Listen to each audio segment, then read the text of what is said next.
association with the Colorado High School Activities Association are proud to bring you Colorado High School football on CCSN, presented by 303 Smiles.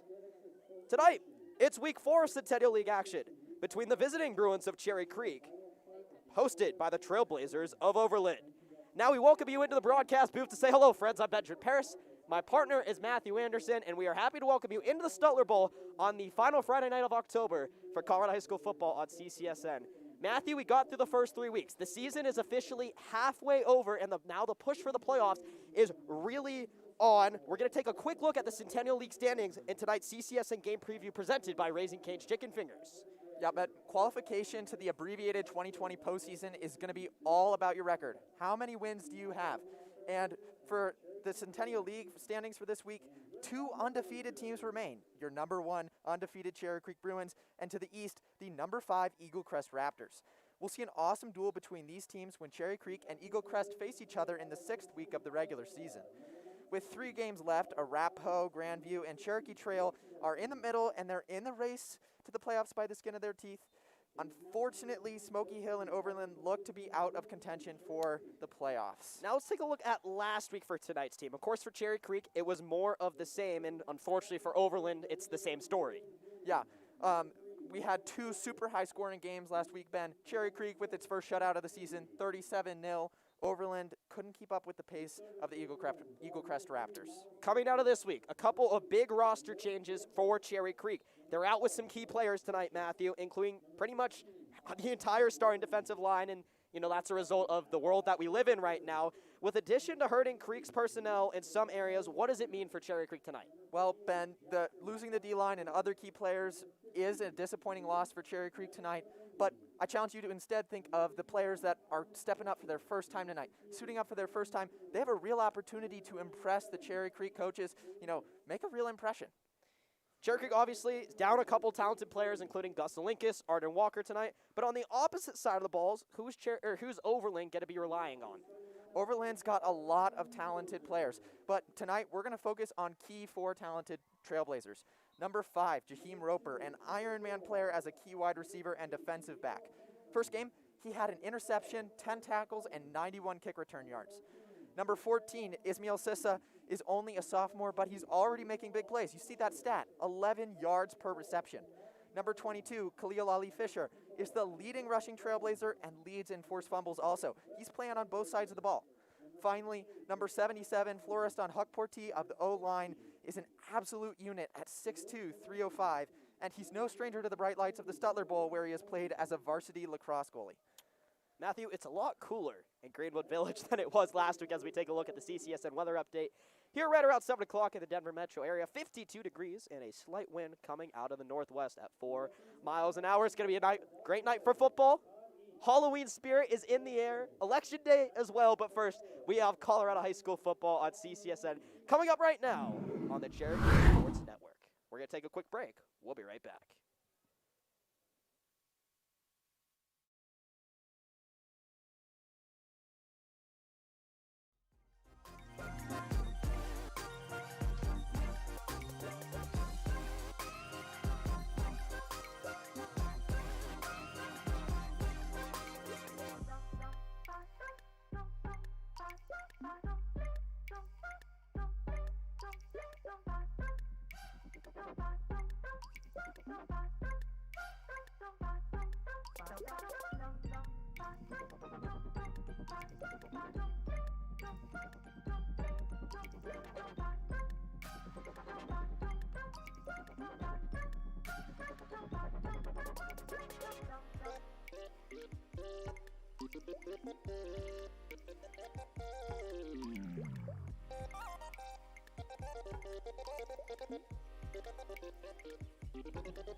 Benjamin Pierce, Matthew Anderson, welcoming you back into the Stuttler Bowl.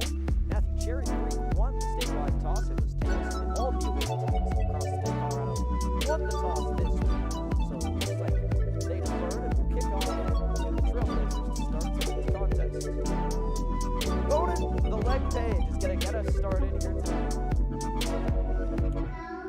It was perfect on extra points until last week. He unfortunately missed one in the cold. I don't blame him, though. Quite cold out here last week.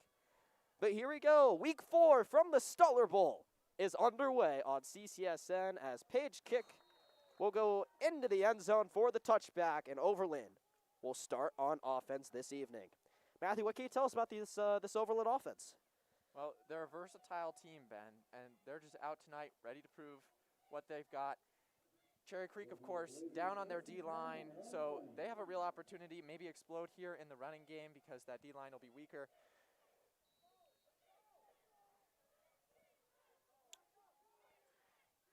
Kai Ilya is under center for the Trailblazers tonight. The senior quarterback listed on the depth chart as a punter as well. It's going to be a pass to the outside, run rather, and pushed out after about a 6 mid gain from Ismail Sissa. Thank you. Going to bring up second and 6 rather, after the short gain. And Ismail Sissa, one of those guys we talked about, one of those most talented Trailblazers. He's got real speed, one of the fastest guys on Overland. Of course, only a sophomore. Eagles get a handoff. They're going to stay on the ground once again for another short gain. It'll bring up third and short for the Trailblazers.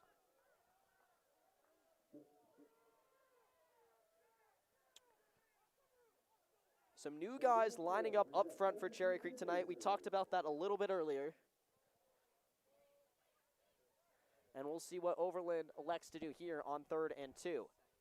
Looks like they're going to stay on the ground, and it's going to be in way enough for a first down and more. And that's going to be number 22, Khalil Ali Fisher. Khalil Ali Fisher, definitely one of those guys. It's a standout player for the Trailblazers. Of course, also their leading rusher. A big gain there on 3rd down puts Overland all the way up to the 48-yard line, where they'll set up shop on 1st and 10. Little bit of a high snap. They're going to stay on the ground again. This one, wrapped up by Cherry Creek, is Ali Fisher. It's going to be about a loss of 4. It'll bring up 2nd and 14. The Bruins blew that one up quickly.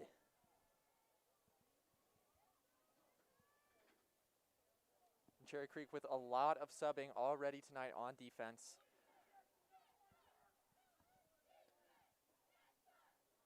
Just trying to keep these new legs fresh. Make sure no new players get overwhelmed. 2nd and 13 on the 45 for the Trailblazers. Looks like they're going to drop back to pass this time. It passes up and intercepted! Looks like it's Miles Purchase again. He's going to get to the left side. He's got lots of space to the 20, the 10, 5. He's going to dive. In for the score. It's a pick six for Miles Purchase.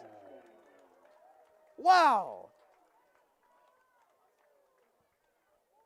His second interception of the year, his first pick six.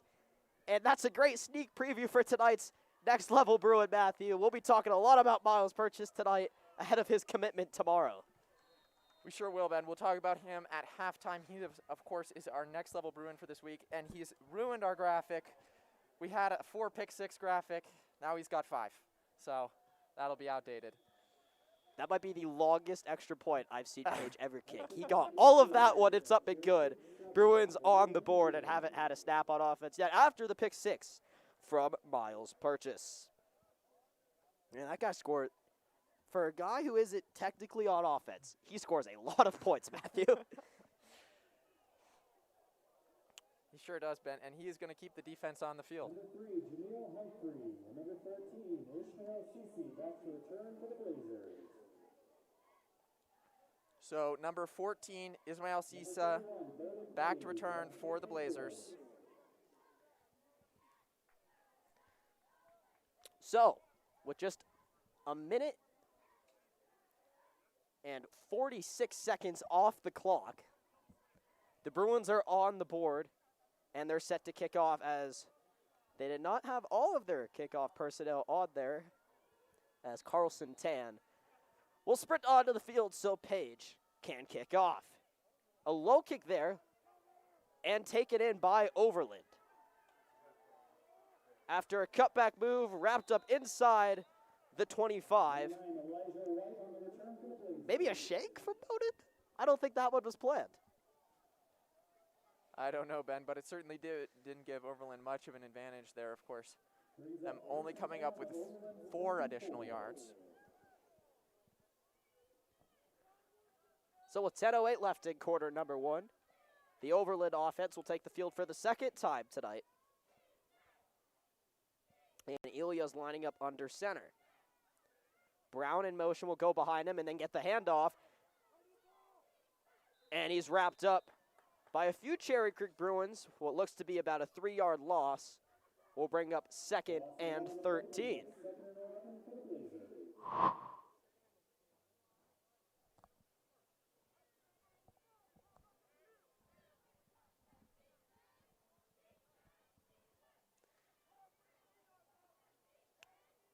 Looks like it was Medeka Dunmi on that tackle. He's still in the lineup tonight. He's going to be leading the defensive line all evening. 2nd and 11. Ilya in the shotgun. Looking to pass through the hands of his receiver. It's incomplete. It's going to bring up 3rd and long for the Trailblazers. Brings up 3rd and 11 for the Blazers.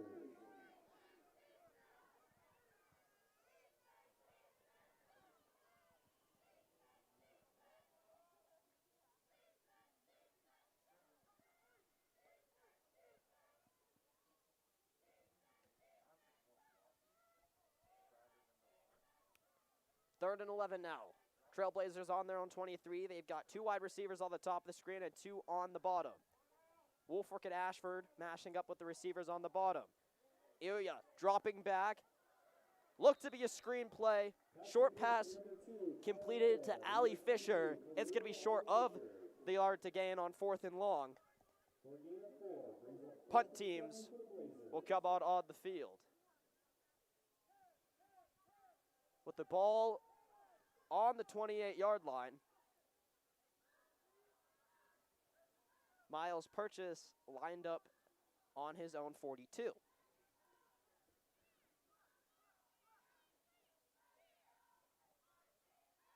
Here comes the punt on the left side. Purchase will field it on the 36. He's going to come to the near side. Before he's wrapped up, he gets all the way to his own 49-yard line, and that's where the Cherry Creek offense will set up shop for their first time this evening. And Ben, we talked a lot this season and a lot last season about how field position can make all the difference. Cherry Creek, of course, here setting up with great field position, only 51 yards to go to the end zone. They tend to blossom around the midfield. Julian Hammond out there leading the Bruins tonight. He had 4 interceptions, or 4 touchdowns, 2 interceptions. Last week, he threw for 274 yards against the Grandview Wolves. It's 1st and 10 on his 49. They're going to stay on the ground, and it's James Walker who's tripped up after a short gain. Looks to be a gain of about 3. He'll set up 2nd and long. James Walker, another big week last week, 17 carries for 104 yards. No trips to the end zone, but he did have a 2-point conversion.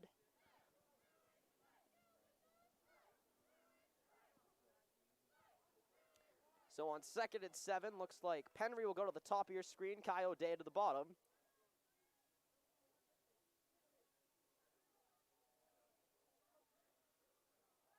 Hammond, play action, get a throw, and he finds Gunnar Helm at the 35-yard line before he makes a little bit of a spin back towards the field as he gets inside the 30-yard line. And number 56 for Overland, Brett Stonebreaker, just breaking right through that Cherry Creek offensive line. If I'm not mistaken, Cherry Creek lost a few players on the offensive line for this week. So they're another point of perhaps not weakness, but weaker than last week. On the 29-yard line now is the Cherry Creek Bruins with 7:30 left in quarter number 1. Hammond's going to drop back to pass once again. Pocket's collapsing. He's going to try to get forward and see if he gets any gain. If he does, it will be a short one. And it will bring up 2nd down as the Overland defense got in there quickly.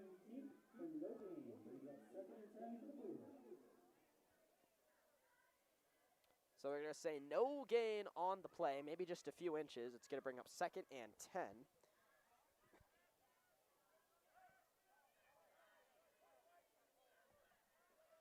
And as O'Day goes to the top of your screen, we've got Penry, Helm, and Coswell on the bottom. It's going to be a screen pass to Walker. He's going to get up to the 29-yard line. No gain on the play. It brings up 3rd and long for the Bruins.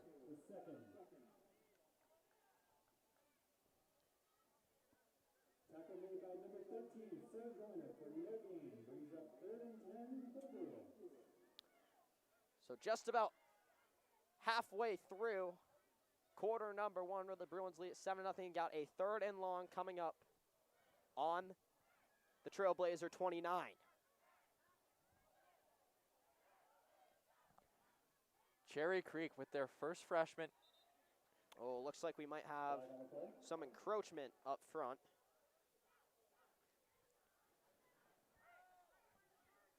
With 6:04, the clock will stop. Encroachment will be the call. And that 3rd and 10 going to turn into a 3rd and 5 for Cherry Creek. Cherry Creek suiting up a couple of freshmen tonight. A.J. Burton and Hayden Treater on the offensive line. A.J. Burton looks to be our right guard tonight. Hayden Treater not out there yet. I bet they'll be subbing these guys in and out since they're new. Some more movement up front.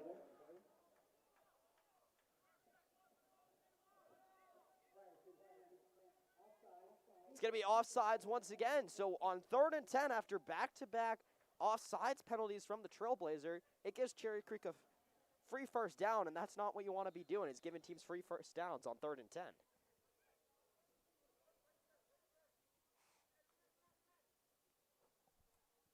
Well, definitely a big boost for Cherry Creek there. Got them out of a sticky situation. Now they can line up to pass. We've seen the pass be so successful for them this season. Of course, 9 touchdowns between Gunnar Helm and Chase Penry, so they're inside the red zone on the 19-yard line. Pocket collapsing again for Hammond as he tries to get forward. It's going to be marked down as a loss as he's tackled down at the 21. And it will go down as a sack for the Trailblazers. And Hammond on that play just holding the ball one-handed. He held on. Found a way to minimize his losses.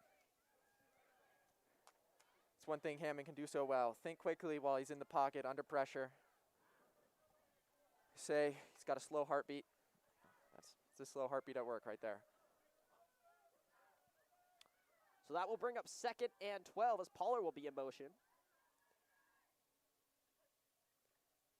And Hammond's going to give a handoff to James. Walker's going to get to the right side and get close to the 15-yard line for what will be about a 6-yard gain. Will bring up 3rd down once again for Cherry Creek. That was a little bit of a awkward handoff motion from Hammond right there.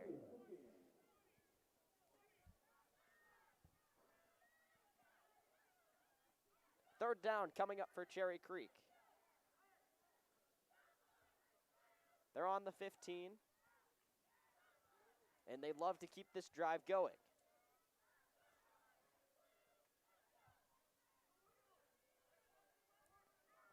Penry on the bottom of your screen, O'Day on the top.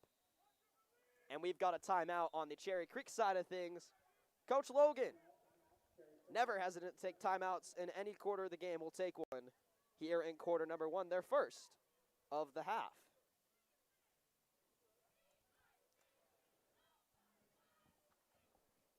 On 3rd and 6, Matthew, what do you think Cherry Creek's options are looking like? Well, Ben, luckily for Cherry Creek, they have a lot of options. Of course, you can always hand it off to James Walker. He's one of those guys you can always count on, or on average, you can count on him to get 6 yards, often more. Cherry Creek has got a lot of passing options in terms of Chase Penry, Gunnar Helm, Kai O'Day, and, of course, also Keegan Holes, who's both a running back and a wide receiver. Keegan Holes, one of those guys we see him have, despite the fact that he's listed as a wide receiver, as a running back, he's got more receiving yards than running yards just because he's so effective on that check down pass. So really anything, Ben. So as Matthew says, lots of options here on 3rd and 6 for Cherry Creek. Looks like they're going to line up the same way they did before the timeout, with Pollard a little bit in front of Hammond to his left and Walker to his right. Get a look to pass, get a look to Penry, and it's going to be knocked out of his hands. It's incomplete in the back of the end zone.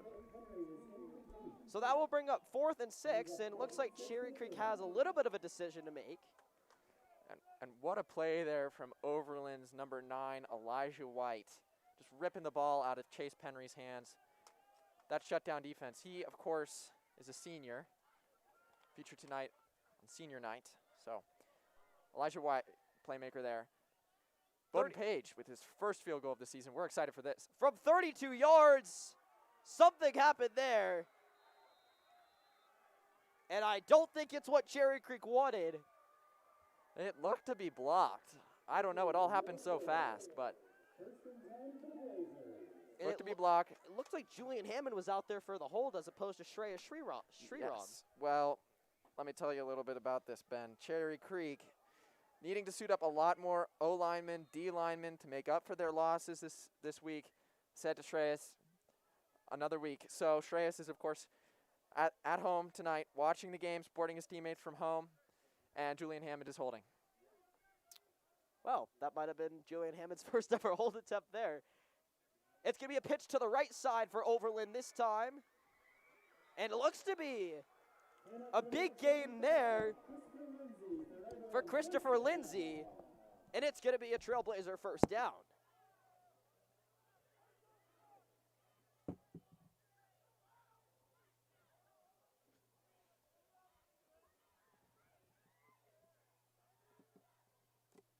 .340 clock running. Overland looks to have 4 passing options out there. Get a fake the handoff on both sides before he's wrapped up by Malik Majekadumi. Loss of 3 will back him up to the 30-yard line, where they'll have second down after the big run and the sack. And we sure do talk about Malik Majekadumi a lot on Airbend, don't we? Because, gosh, he's such a playmaker. We found out this during senior night that he's headed off to Columbia, an Ivy League school, play football there. Man, what an asset he'll be. I think that'll be his 4th sack of the season. That pass in the direction of Al Ashford. Looks like he might have tripped himself out. Try to trip himself up, rather, as he tried to make a play at the ball, so it will be incomplete. And it will bring up 3rd and long once again for the Trailblazers.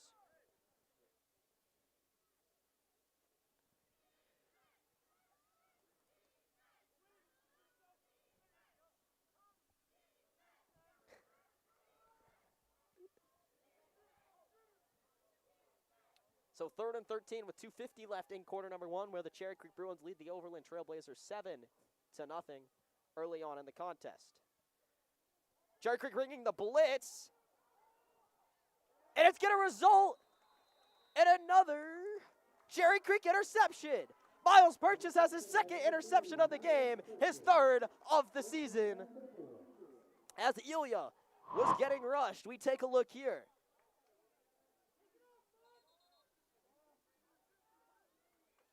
Oh, and he just gets 2 feet down. He only needed 1 here in high school. But a great play there for Miles Purchase. We take a look at him right now. He's got his 2nd interception of the evening. Cherry Creek will take over on the 31-yard line.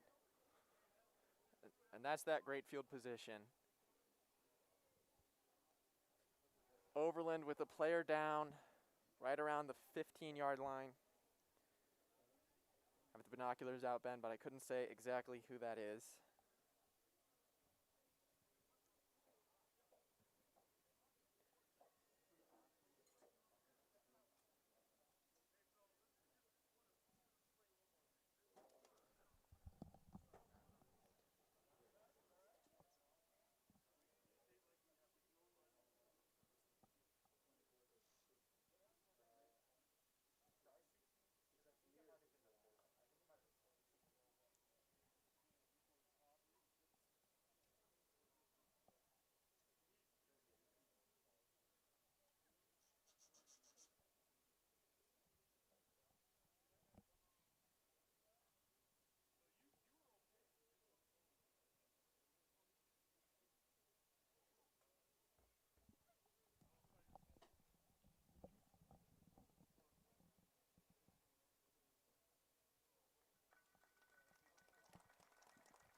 Looks to be Kai Ilya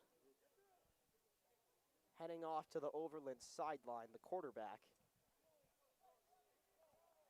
of this team. And as he gets attended to on the far sideline, Cherry Creek will take back over on 1st and 10 with less than 3 to go in quarter number 1. Hammond is in the backfield alone.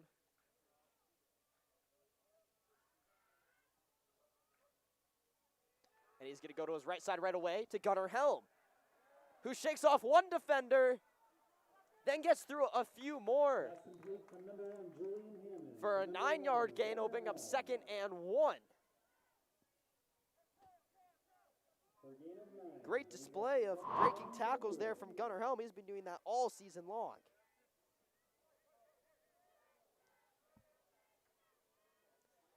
Wow. Just throws him down. Gunnar Helm is strong. After the 9-yard gain, brings up 2nd and 1. Walker on the ground now. We'll get a short gain. Be enough for the 1st down. And we'll put Cherry Creek inside the red zone for the 2nd time this evening.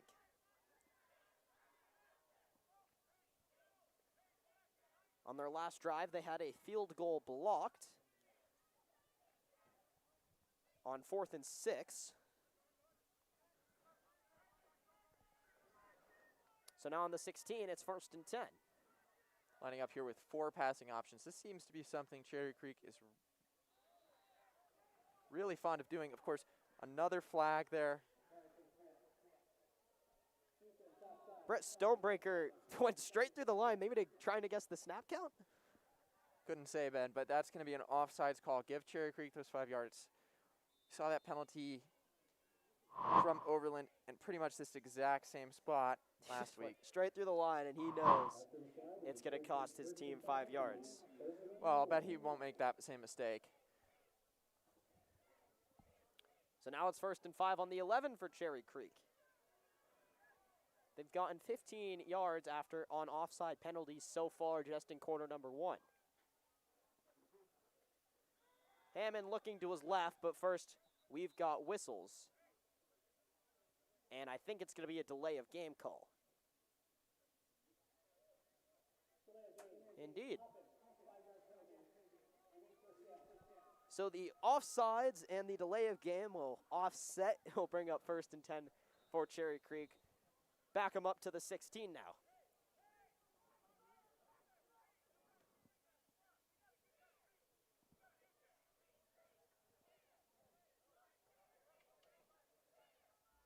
Under a minute to go now in quarter number 1.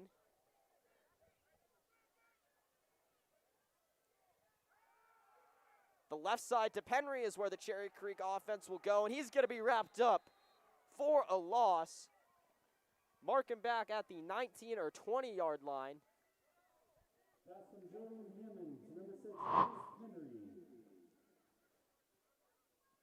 And with the play clock having 3 more seconds than the game clock, looks like Cherry Creek will have a chance for one more play in quarter number 1. And that's number 19, Scooter Thomas, on the tackle.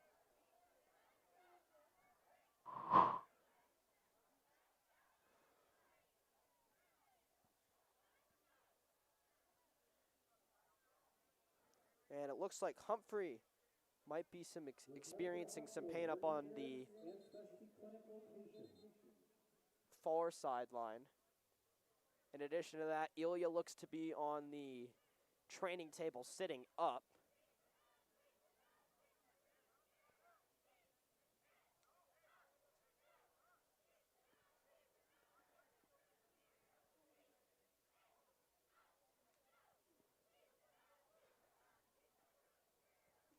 The loudest thing in the stadium right now would be the Cherry Creek Cheerleaders. Senior night for them as well. They'll be honored at halftime in addition to the Cherry Creek Palms. Senior night all around in what is not even Cherry Creek's last home game of the year. They'll have Arapahoe tomorrow.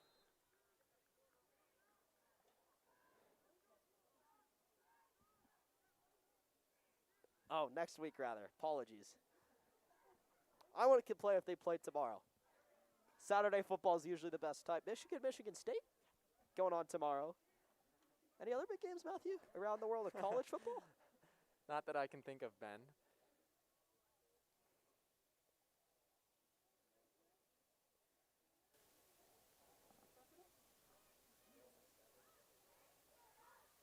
So that will bring us to the end of the first quarter. I don't really know what happened to the clock because it stopped and there was more time. I don't know what quite happened there, Matthew, but it looks like that brings us to the end of the first. Cherry Creek leads it 7-0, and they'll head to the north side of the field where they'll pick up on 2nd and 13 on the 19-yard line.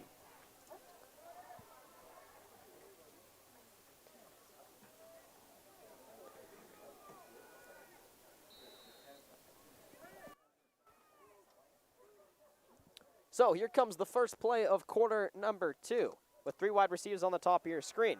Hammond looking to one of those receivers. Looks like it's Penry, just overthrown. It will be incomplete. Penry's second target in the end zone tonight. Both of them have fallen incomplete.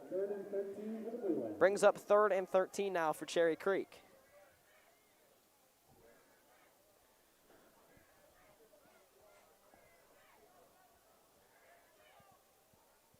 So Cherry Creek would love to convert here. But if they don't, they will have a chance to redeem themselves on the field goal unit.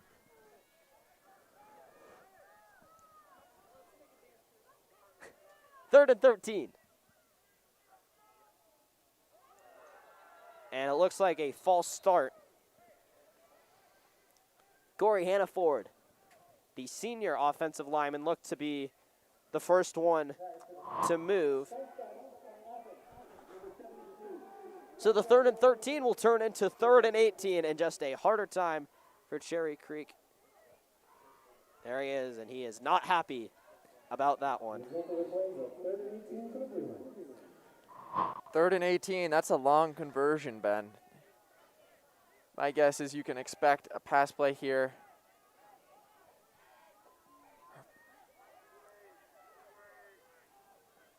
Overland bringing the pass rush. 6-man blitz. Going to the near side. O'Day Jr. is incomplete. Some great coverage there from the Trailblazers. Gonna bring up 4th and 18. And looks like the field goal unit is gonna come out for another try.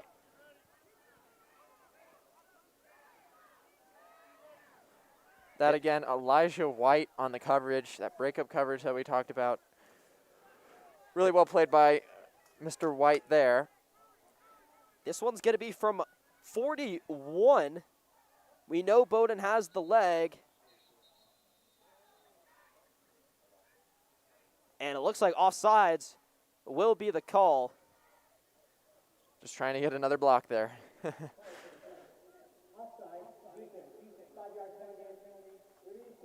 Ollie Fisher was coming around the outside. He really wanted to block that one.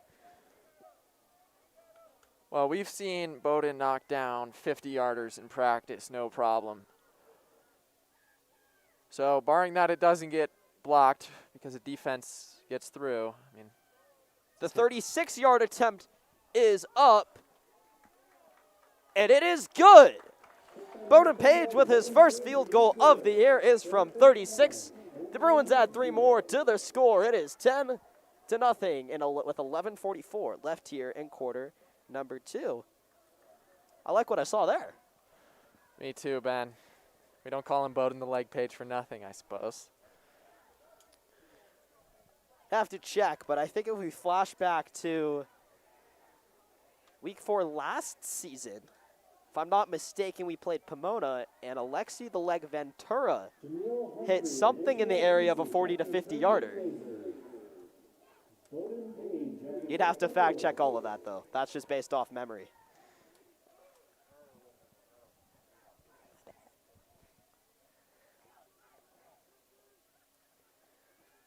So just 16 seconds into quarter number 2. Bruins are on the board in the form of a field goal, as Bowdoin Leg Page will go to kickoff once again. A great kick there will land 4 or 5 yards deep in the end zone. It'll be another touchback. And the Overland Trailblazers will take back over. We hope that Ilya's back out there leading them. Got to look for that number 2 jersey.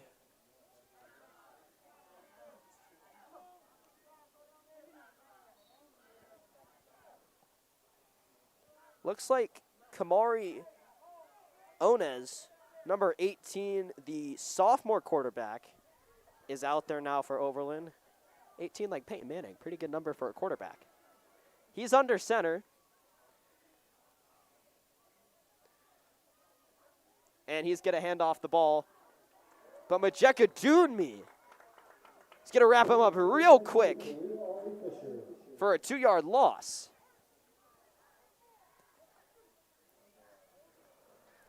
Cherry Creek defensive line forced him to improvise there when they broke through the hole.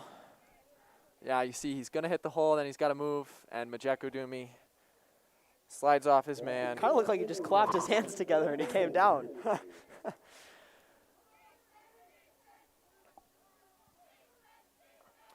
Hank Zielinskis out there on the D-line tonight. Hank, of course, brother of Gus Zielinskis, watching at home tonight.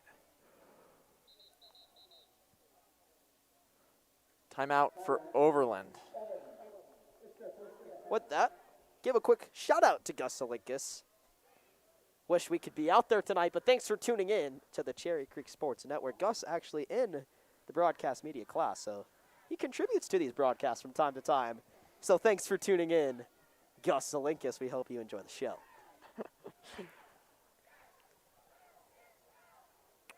Matthew, it's a lot nicer in Greenwood Village this week than it was last week. Quite cold, but even this morning the field was kind of frosted over. You see the little bit of remains of the snowstorm that came Sunday and Monday this week. But quick turnaround looks to be 60s and maybe up to 70s by the end of next week. Well, I sure hope so, Ben. Just another fall in Colorado. But for those trick-or-treaters, for those who choose to socially distance trick-or-treat tomorrow night, should be a pretty good night for some candy. And don't forget, Miles Purchase announcing his commitment tomorrow at 4:45 before you go trick-or-treating. That will be live on CCSN on the same YouTube page. So if you want to save it, I think you can start on the top right corner of your browser. we'd love to have you join us. Got to escape the pocket here to the near side and get out of bounds at the 32. Kamari Onez showing off the speed there as Al Ashford was in the area. He steps out of bounds first. Wow, great job there by an initial block by Ollie Fisher.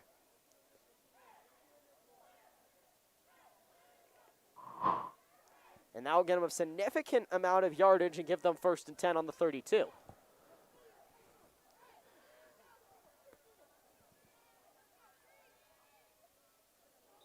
Lots of motion once again. Bruins pointing towards the Trailblazers. And this line judge on this officiating crew seeing pretty much the most penalties you can pretty much ever see from a line judge. So this is an exciting night for him. Penalties for every offensive and defensive line. It's going to bring up 1st and 15 for the Trailblazers. One of the most underrated officials in football is the line judge. I'm a big back judge guy myself, but it's going to bring up 1st and 15.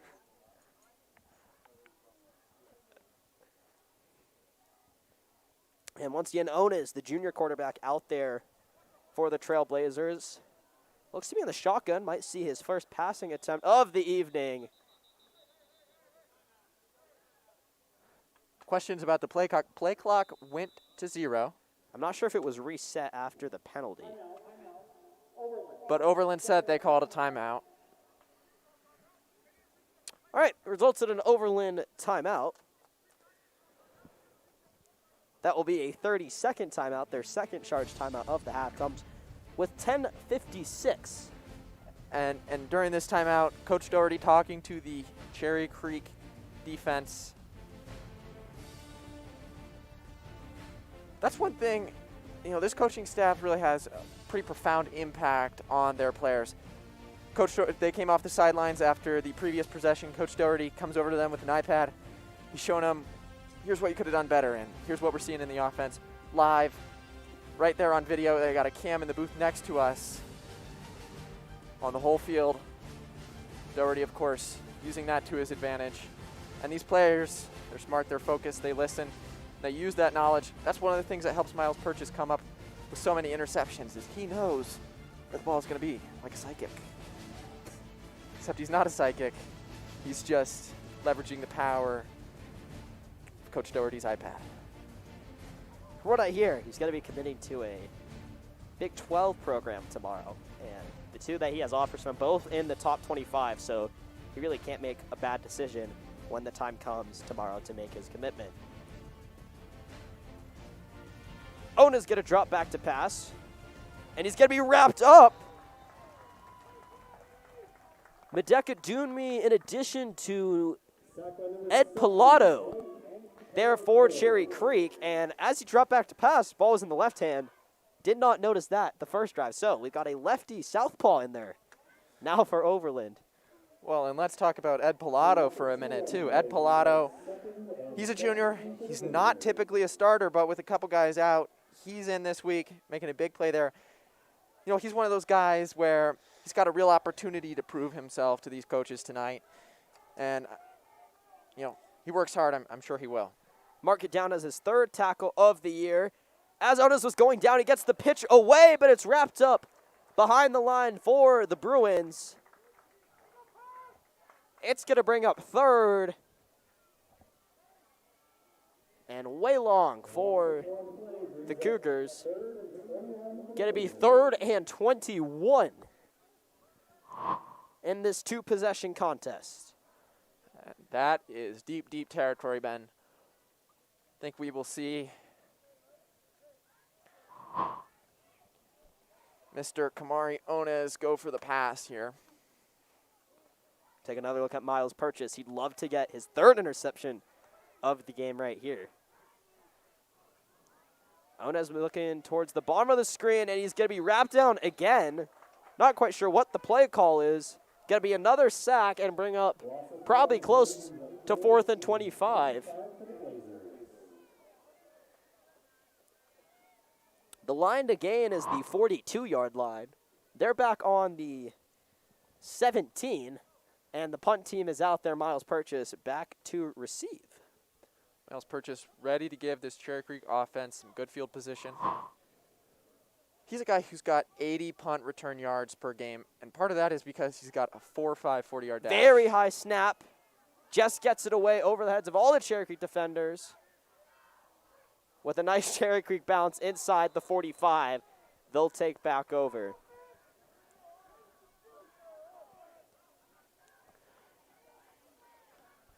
So 8:41, 3 trips. Actually, 2 trips to the red zone for Cherry Creek on offense so far. They've ended a block field goal and a made field goal from 36 from the leg of Bone in the Leg Page. And, of course, that first touchdown coming from a Miles Purchase pick 6. So the Bruins offense would love to join Purchase and make their way into the end zone. It's going to be pitched to the near side. It's James Walker who's going to turn the corner towards the 35, get all the way down to the 20 inside of that before he steps out of bounds. A large gain there will be a Cherry Creek first down.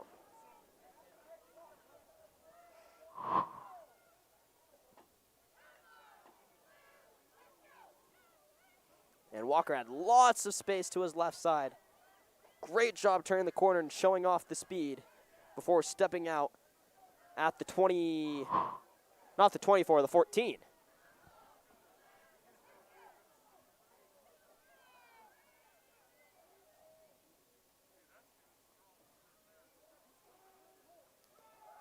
Hammond's going to drop back to pass. To the near side, it's Gunnar Helm, who'll dive in to the end zone for a Cherry Creek touchdown. Gunnar Helm. That's his 6th touchdown of the season. It's an average of 1.5 per game. Wow. It's quite the stat. Pretty efficient Gunnar Helm is in the Cherry Creek red zone. Bruins offense in the end zone for the first time tonight. And with the PAT up and good, it makes it 17-0 here at Stuttler Bowl. Interesting game we got going on tonight. Cherry Creek in the away, white and red uniforms at their home stadium on their campus, but of course they share the stadium with Overland. So Overland, the home team, 2nd year in a row where Overland's been the home team. They've hosted Cherry Creek on Cherry Creek's campus.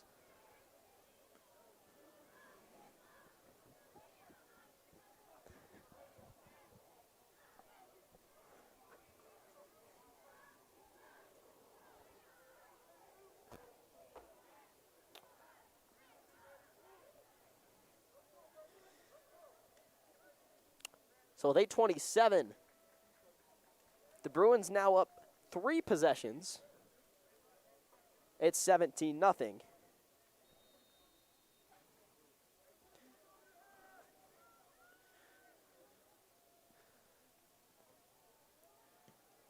And this another great kick from Bone in the Leg Page. This one 6 or 7 yards deep will be another touchback. After the touchback, it's an Overland 1st and 10 on the 20. So Overland will take back over on the 20-yard line. It's 1st and 10. Onez is going to stay out there for the Trailblazers. Would love to see Yulia return to the game. In the meantime, Onez seems to be holding his own. Absolutely. It's going to be another pitch to the near side, and it's wrapped up by Majeka Dunmi.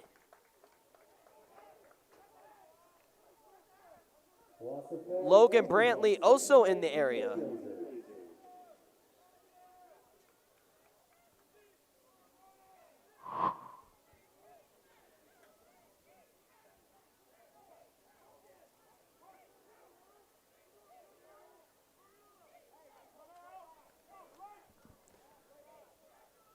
So that loss will be 4 yards. It will put him on the 16-yard line and second down coming up.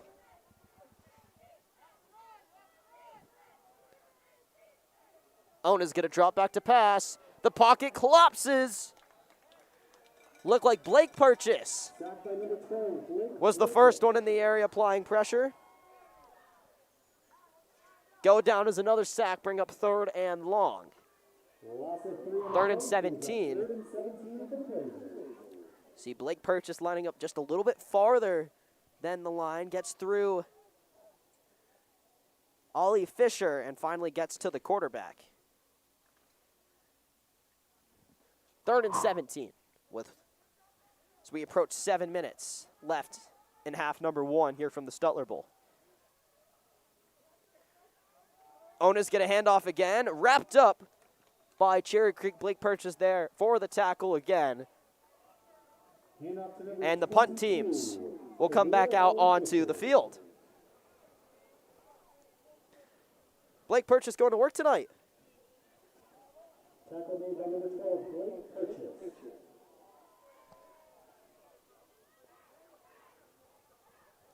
And Blake Purchase, only a sophomore. Cherry Creek's got a lot to look forward to in terms of Blake Purchase over the next couple of years. Punt's coming toward the near sideline, and it will land out of bounds at the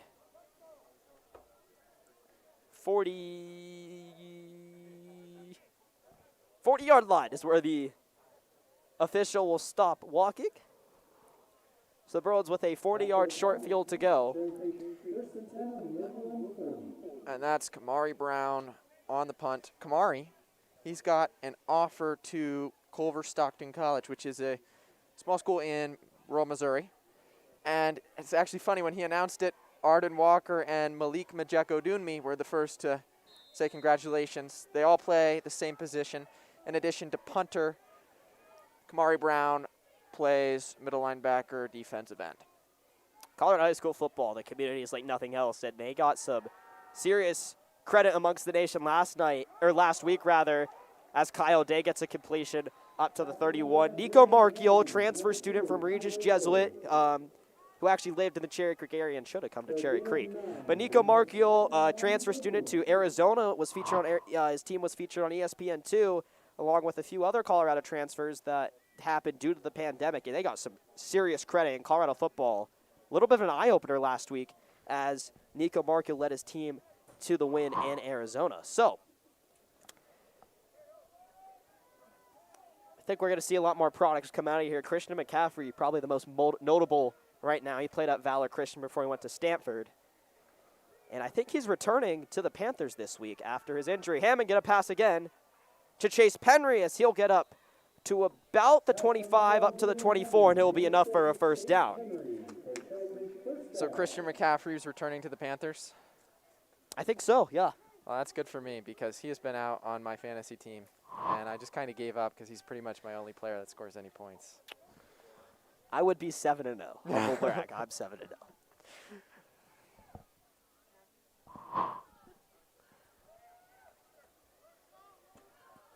First and 10 on the 24 now.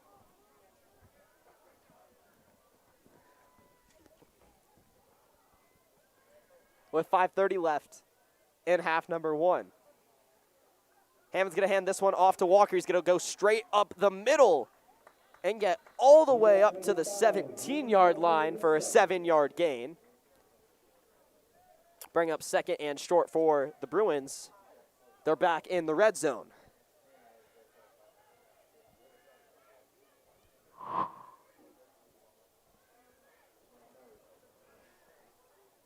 And Walker just finding his way through.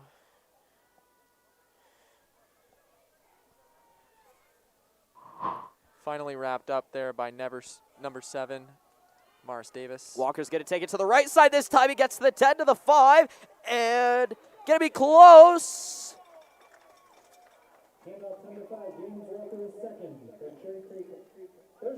Looks like they're going to mark him down at the 1. He made a diving attempt. We'll have to see if there's any chance we can take another look.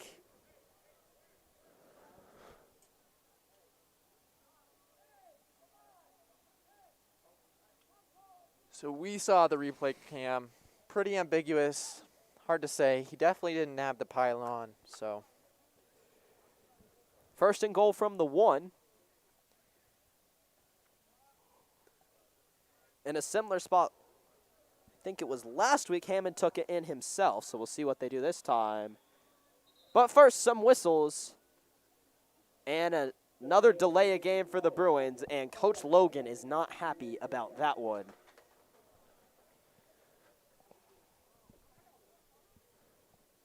Well, that's going to bring them back from first and goal with 1 to go to first and goal with 6 to go. So kind of. Hand off to Walker to the right side. Cuts back in, but we've got flags down near the spot of his broken tackle. Kind of eliminates the QB sneak option is what I meant to say, which is what we saw last week. Of course, yes, another flag down. Let's see if we can tell on the replay. It's going to be holding on the Bruins. 10 yards from the spot of that, which was about the 9-yard line. Maybe the 8, so that backs them up to the 18-yard line for second. Oh, they're going to replay the down. First and goal now from the 18. Wow. Really blew up their field position. Helm will go in motion real quick. And it's going to be another another handoff to Walker. I wanted to call it a walk-off. Inside the 15. And it looks like we have another injured Trailblazer.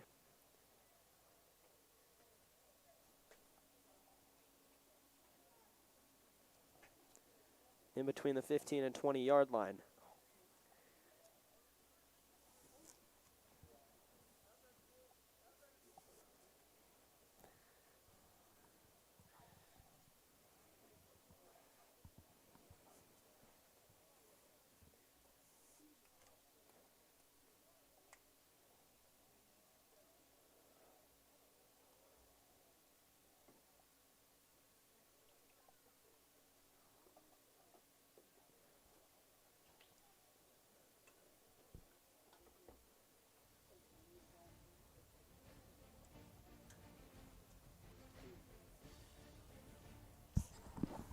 To be one of the guys up front for Overland.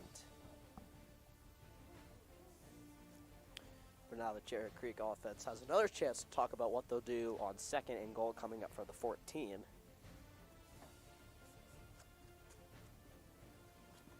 And there on the right, you see number 78, A.J. Burton.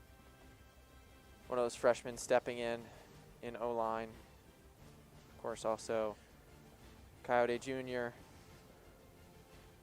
Gunnar Helm. Number 52 there is not listed on our roster. Yeah, these rosters sometimes get so confusing, Matthew. They even went out of their way to get us a corrected roster after some changes earlier this afternoon, and he's still not out there. But we want to thank everyone at the Cherry Creek Athletic Office for always keeping us in the loop. We appreciate that, always. If we can have all cheer and palm parents report to the bottom of section 1, please. All cheer and palm parents report to the bottom of section 1.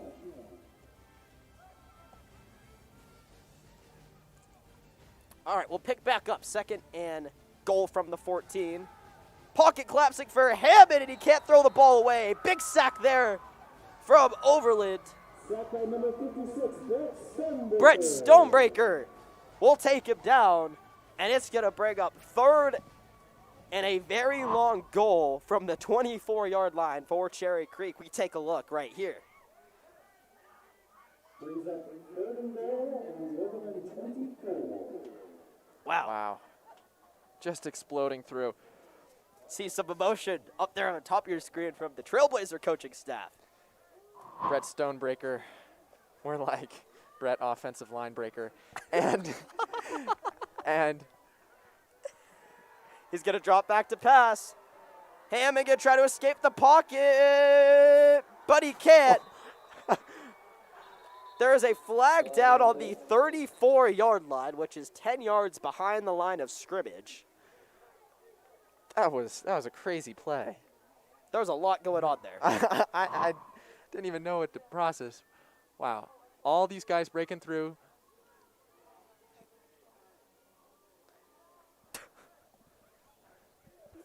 Hammond. Holding on the offense is going to back him up even more. That penalty decline will make that 3rd and goal from the 24 a 3rd and goal from the 28, and will bring out the Cherry Creek kick team. Yeah, fourth. Rather. Wow. What a turnaround for Overland. They really made good out of that situation. Cherry Creek down at the 1. Penalties called. Sacks. Overland brings them all the way back to the 24. Well done. From 45, it is up, and it is no good to the left. Kick is no good. Overland first And now a momentum builder for Overland after they back up Cherry Creek 23 yards from 1st and goal to 4th and goal on the 24. After that, the kick attempt from the 35, a 45-yard attempt, is no good. So they take back over, and they'd love to get into the end zone with 3:22. 3:22 left in half number 1. There were some big plays, Ben. Some really big plays. Now Cherry Creek is set to receive the second half kickoff. So if they want to capitalize on their momentum, they really need to drive down the field and score here. They got to do it now and then send it to the locker room. Play clock ticking down. 4, 3, 2. And Overland will take their 3rd and final timeout of the half.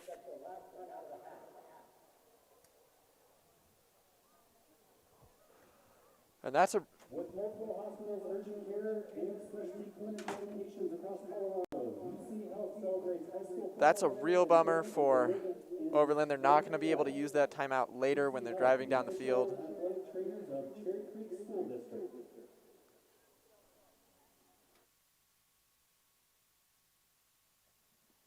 Yeah. The Overland football program would like to thank Academy Roofing for their support of Blazer football. So Overland takes back over 20-yard line.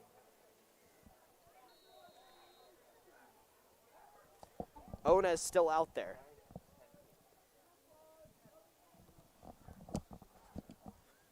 Ona's going to take it himself to the left side. He'll get about a yard gain.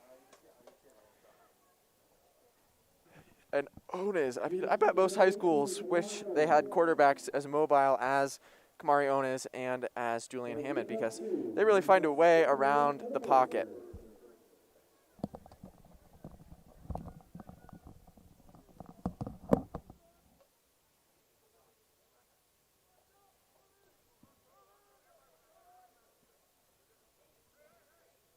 So it brings up 2nd and 8 from the 22 for the Trailblazers.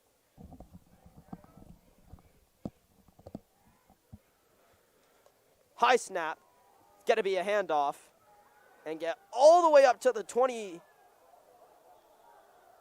but it looks like the ball is loose. And they're going to say that the Bruins come up with it. A fumble recovered for the Cherry Creek Bruins. Momentum really seeming to just switch back here and there, here and there, here and there. Cherry Creek now with the momentum and possibly an opportunity to score. They've got 2 timeouts left. Dave Logan, for maybe the first time ever, saving his timeouts. 2:30 inside the 30-yard line. Pretty close to where Cherry Creek had a 4th and goal from last time.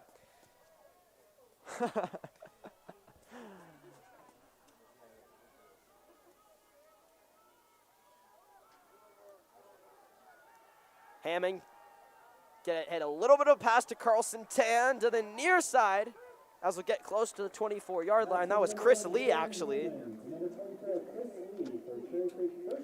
Chris Lee, one of those juniors that we've talked about this season.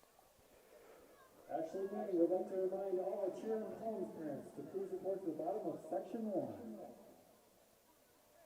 Chris Lee has 1 reception on the season, so that will go down as his second game he's appearing in as well this year.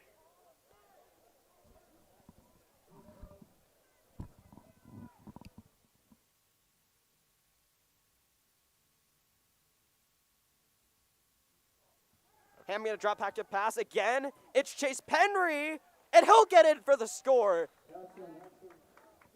But there's a flag down.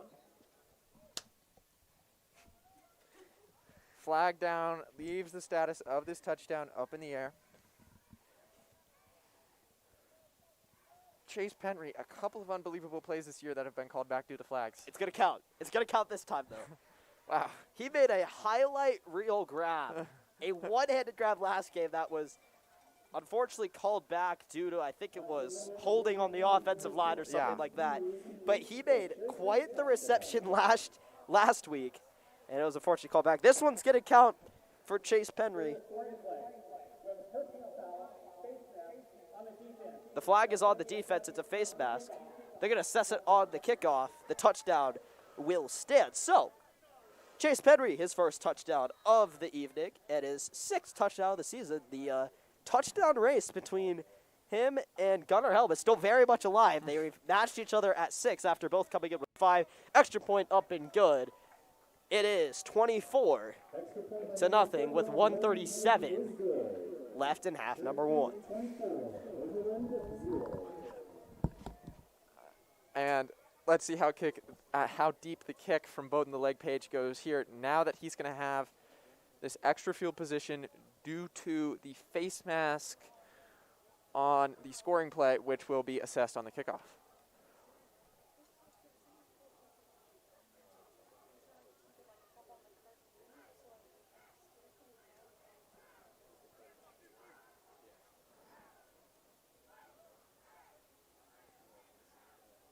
So you see there the official spotting the ball on Overland's own 45.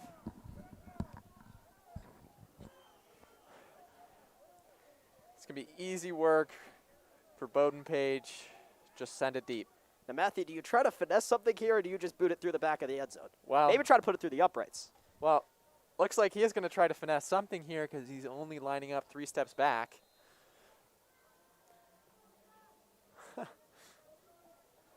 Going to take it in at the 5. Defense is going to get down there quickly. And he's going to get wrapped up inside the 15. And that's a difficult situation to be in as number 14, Ismail Sisi, because he's got nowhere to run. Cherry Creek's 45 yards away. They close down quickly. Of course, Bowden Page, perfect accuracy, putting it in the back corner. I guess they did try to finesse something, Ben. I like it. Big special teams, guys. We say it every week.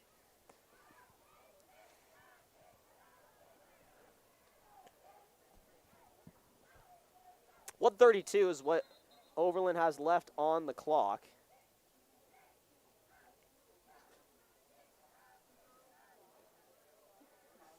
We're going to take a quick officials timeout. We received word that Cherokee Trail strong safety and running back Christopher Lindsay is unfortunately going to have to leave the Stuttler Bowl. And when we say Cherokee Trail, we mean Overland. Oh, I'm so sorry. Overland, rather. He's going to have to leave the Stuttler Bowl after he was injured earlier in the game. So we're going to take a quick timeout for him to fortunately leave the stadium this evening.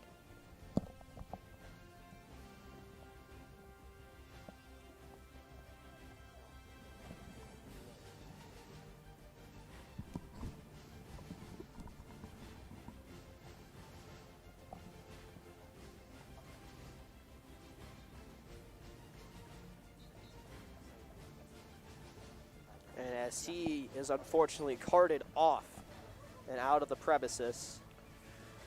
Overland will come back on the field.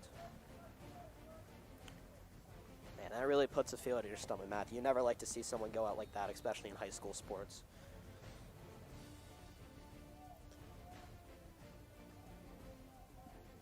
First and 10 on the 11.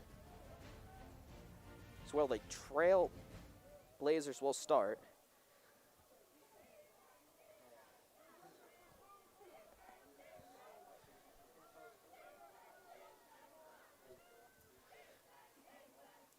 Cherry Creek going to bring the blitz, flags down. Ona's going to rush out to the near side, and then he's taken down by Blake Purchase at the 15. Flags down, however, right around the 12-yard line. By the way, coming up is the Raising Cane's halftime report. Matthew Anderson's going to get you caught up all around the world of Cherry Creek and recap half number one of the action. We heading into the other room for some more senior night announcements for the Cherry Creek Spirit teams. But Matthew will have you covered with scores, stats, and more coming up on the Raising Cane's halftime report, including the Cherry Creek Next Level Bruin, which tonight is Miles Purchase ahead of his college commitment announcement tomorrow. And it's, from what I've heard from some players on the team, it's going to come down to Iowa State and Kansas State, two Big 12 teams. Other offers include Kansas, Tulane, Colorado State, Army, UNLV, amongst some others. So tune in tomorrow, 4:45 on CCSN for the commitment of Miles Purchase.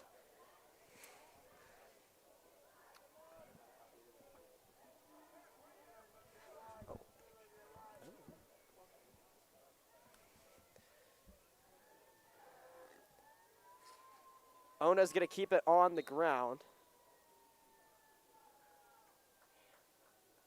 And wrapped up inside the 10 after the penalty. That was 1st and 15.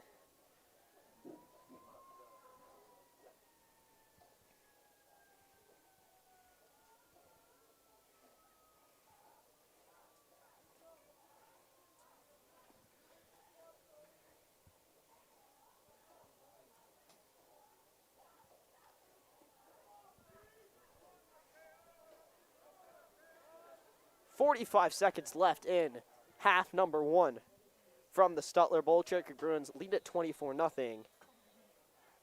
And Cherry Creek is going to take their second timeout of the half with 39 seconds left.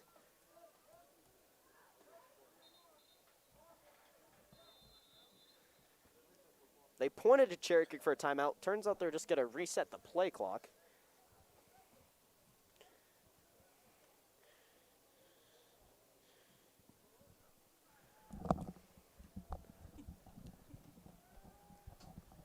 And Onez is going to be sacked.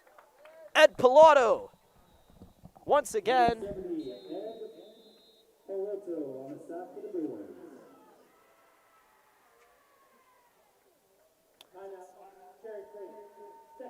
And Cherry Creek's going to call their second timeout of the half with 26 seconds left in the first half. I'll tell you, it's pretty excited Bruins fans out there tonight.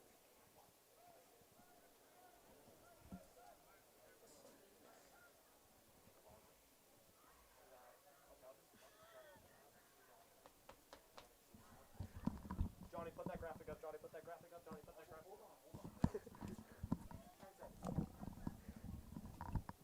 Dude, I have 5.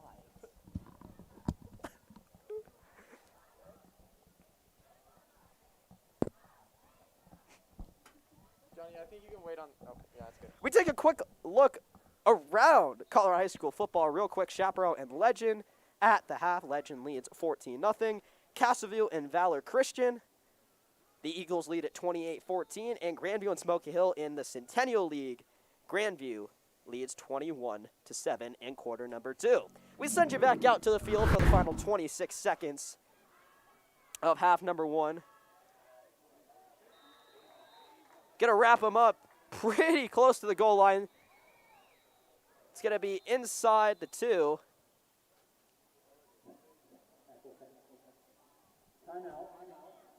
And Cherry Creek will use their third and final timeout with 19 seconds left. They really want the ball back. 23 seconds on the clock. 2-3 on the clock. And they're going to have the game clock reset to 23 seconds. So,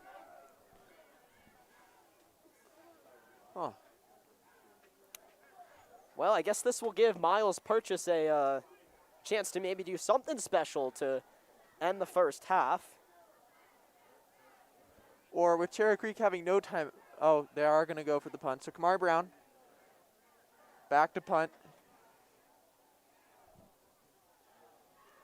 for the Trailblazers. Miles Purchase at Overland's 30 waiting to return.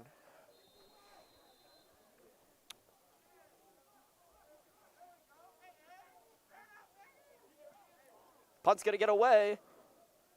And Purchase will just take it in close to the sideline. He's got an entire field length to his left. He's going to turn the corner towards the 25. Get to the 10. Then the 5.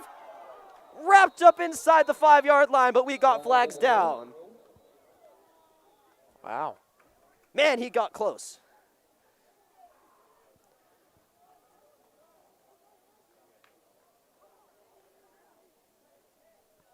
So with 8 seconds left, Cherry Creek does have a pretty good chance to get some sort of points on the board, whether it's a touchdown or a field goal inside the 5. But we'll have to see what the flag is. And how the flag affects ball placement. Oh, it's holding on the receiving team. So Cherry Creek will have a first down. The flag is down inside the 5, so they should be... They're gonna put it at the spot of the foul, which looks to be maybe the 13 or 12. perhaps quite deeper, more around the. Looks like they don't really know. 13. They're gonna be probably in between the 25 and 30-yard line. Oh no, where was the marker down? So the marker was down at about the 2. They're going to be at about the 17. And the Bruins are lined up in the huddle at about the 42. So they're going to have to get 30 yards upfield. I think they're a little confused. Whoa, where'd the ball go? So 8 seconds left. What opportunity to score here, Ben. Hammond's going to be in the shotgun alone. Lots of receiving options. It's going to be Penry on the screen pass. He'll step out of bounds at about the 6.5 or 7-yard lines with 4 seconds left. And Penry, that high IQ football. He doesn't push further. He doesn't stay in bounds. He just gets out. And Cherry Creek wants 6 here. So they're going to keep the offense out there with 4 seconds left. Clock stopped as Penry got out of bounds. Well played by Penry, giving him 4 seconds for another play opportunity.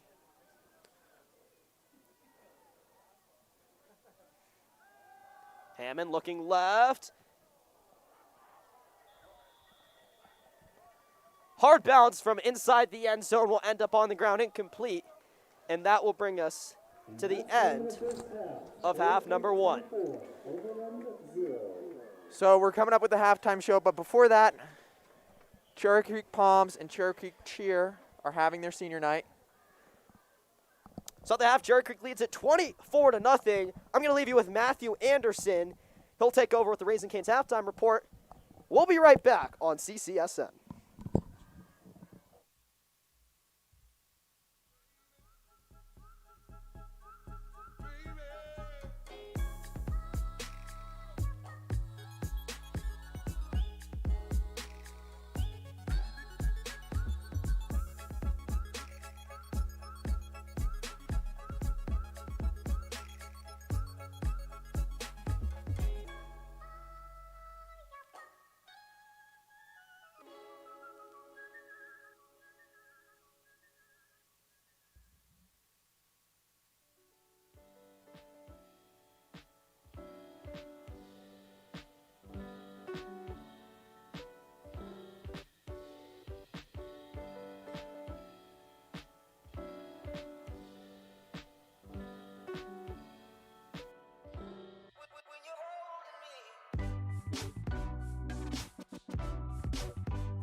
well as who they are being accompanied by down the track. Please join us in celebrating each of these young women and their families as we introduce them to the crowd. We will begin with our cheer seniors. First up is Nasiah Hayes Dawson. Nasiah is being escorted by her mother, Tanisha Dawson, and godmother, Rakisha Harold. Nasiah's advice for the future: don't change who you are to fit in. The people who like you for you will levitate toward you.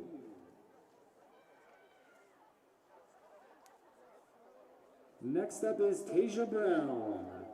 Tasia is being escorted by mother, Kishara Brown, and father, Tamilo Johnson. Tasia's advice for the future: failure is when you don't try. If you try, not only will you succeed, but you shall flourish. Thank you, Tasia.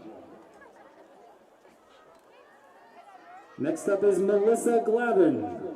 Melissa is being escorted by her mother, Ginny Glavin, and father, Joe Glavin. Her advice for the future is: it's never too late to do something you have always wanted to do. Thank you, Melissa. Finally, we have Debbie Lang, who is being escorted by her father, Michael Lang. Debbie's advice for the future: focus on what you want in life and don't get distracted and let other things get in the way. Thank you, Debbie, and thank you to all of our 2021 seniors.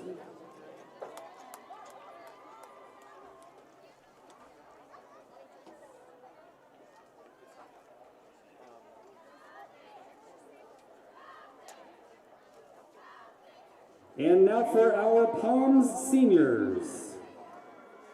First up, we have Berenice Amateco, being escorted by her sister, Evelyn Amateco. Berenice is going to Florida to do Palms.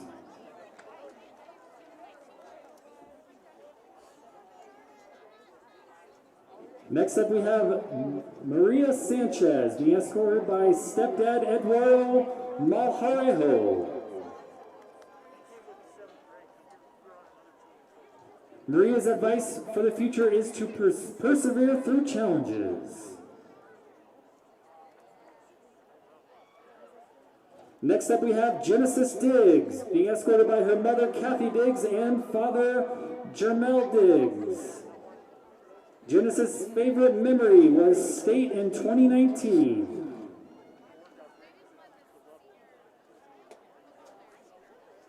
Finally, we have Anisha Davis, being escorted by her mom, Valerie Joyner, and dad, Dewan Joyner.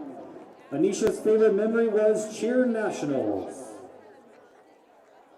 Thank you, class of 2021, for your hard work and dedication to the Overland High School Spirit community.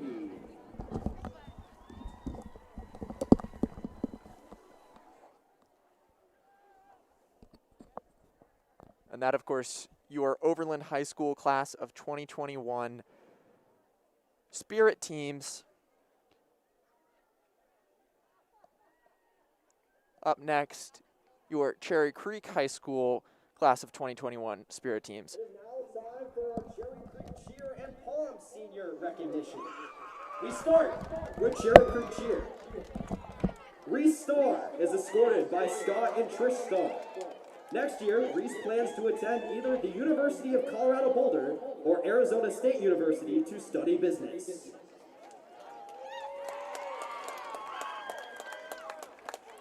Sarah Brookhart is escorted by Mike and Lyndall Brookhart, with loving support from sister Allie Brookhart. Next year, Sarah plans to pursue a degree in public health.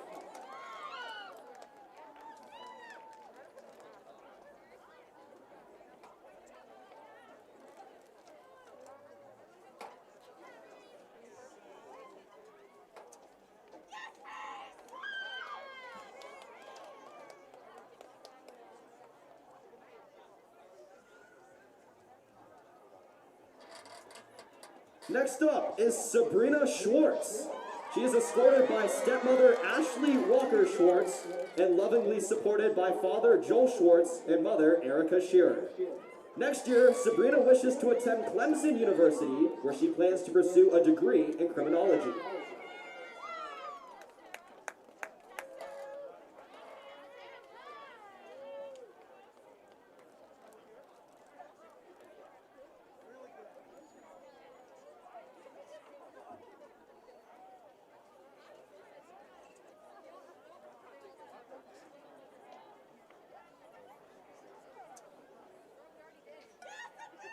Our final Cherry Creek cheerleader this evening is Michaela Siemis. She is escorted by Steve and Tiffany Price. Next year, Michaela plans to attend either the University of Colorado Boulder or San Diego State University. Congratulations to all of our Cherry Creek cheerleaders.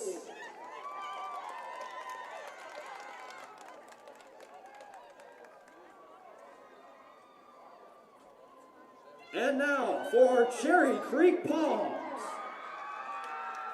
Becca Spores is escorted by Deb and John Spores. Next year, Becca will be studying biomedical engineering and pre-med.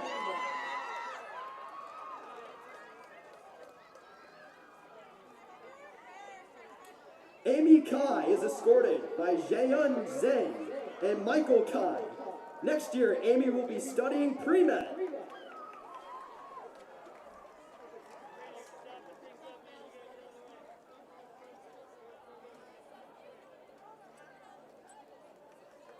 And finally, Avery Frank.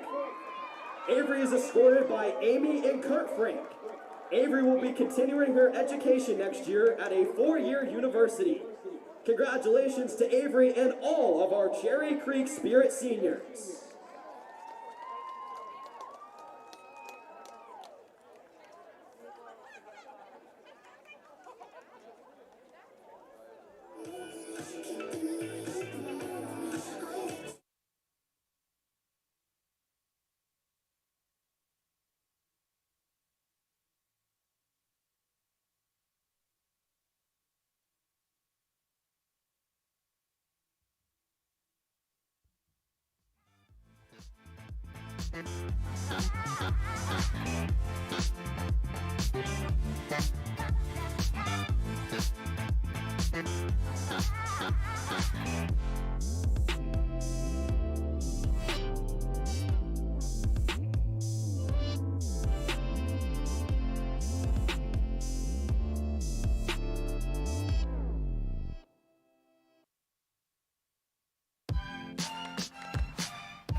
Colorado High School football on CCSN is brought to you by 303 Smiles, delivering amazing smiles for our Cherry Creek Bruins.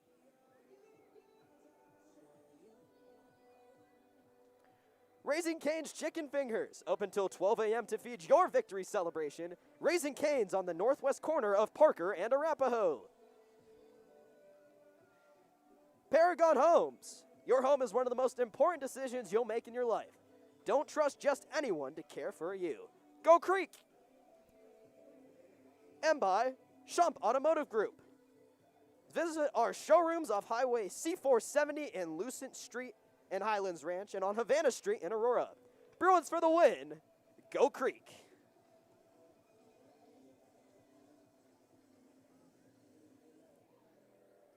Well, hello, friends. It's Benjamin Paris and Matthew Anderson welcoming you to the Raising Cane's Chicken Fingers halftime report. I'm going to give it straight to Matthew. Take it away. Well, Ben, let's start by taking a look at our calendar. Tomorrow, Halloween, October 31st, Miles Purchase commits to a top NCAA football program. Rumors are Iowa State, K-State, but we're not sure. Could be any of them. Miles Purchase, of course, headed off to a solid program either way. And then for Overland fans, November 5th, next Thursday, Overland versus Smoky Hill in the Veterans Appreciation Game right here in Stuttler Bowl. They're going to be appreciating some veterans, some current serving military. It's going to be a good one. Of course, Overland and Smoky Hill, always a competitive matchup. And while we're at halftime, let's take a moment to talk about the Cherry Creek field hockey team. They are incredible. They've got a lot of skilled players. They work really well together, and that led them to being the third-ranked team in the state last year. This year, they were given the option of playing in the fall or the spring. They chose the spring. We'll definitely see them in the playoffs again this year, and we're looking forward to it here at CCSN. And in field hockey player news, Cherry Creek has the only 2 Division I field hockey recruits in Colorado. 2 seniors, Tallulah Fuse and Ella Pratt. Tallulah's headed off to Bucknell, and Ella is headed off to the University of New Hampshire. So big news for these girls, and of course, Cherry Creek Sports Network will be covering the field hockey team's road to the playoffs, and boy, are we excited.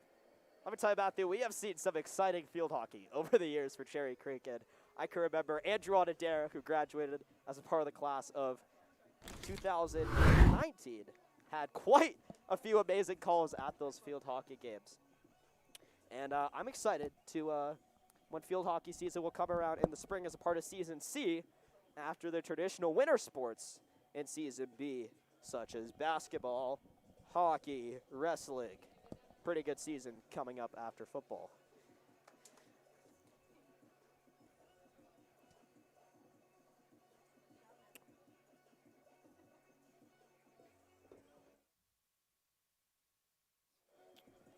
Coming up next on the Raising Canes halftime show is the CCSN Next Level Bruins. Matthew, it's Miles Purchase tonight. It is Miles Purchase tonight, number 5, cornerback, punt returner. Early in his career, he played wide receiver.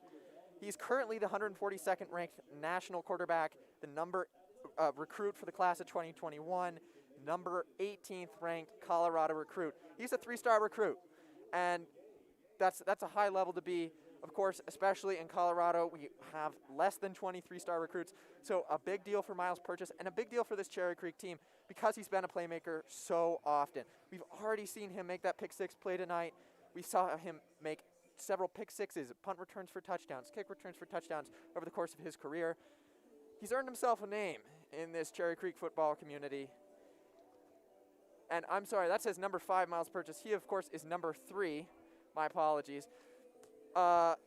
Let's take a look at some of his stats. He's a cornerback, Ben. You would expect him 0 touchdowns, maybe 1. No, he's got 12. 13 tonight. 13 after tonight. You're absolutely right. 99 tackles, probably more after tonight. Yep. He's in the 1,000-yard club despite the fact that he's a defensive player.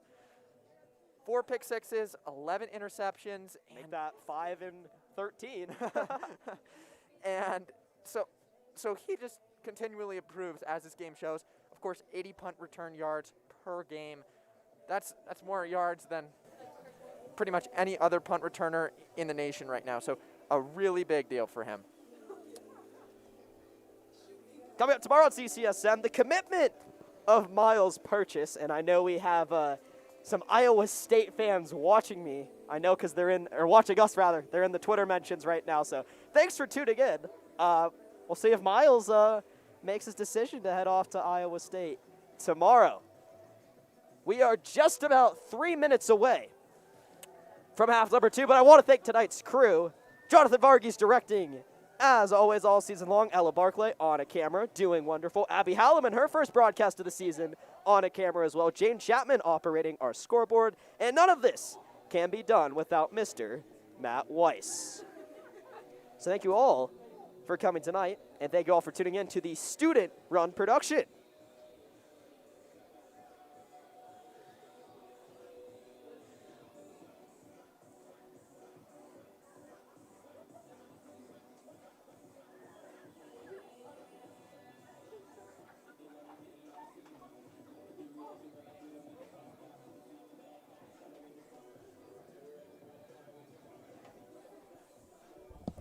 By the way, if you are on the social medias,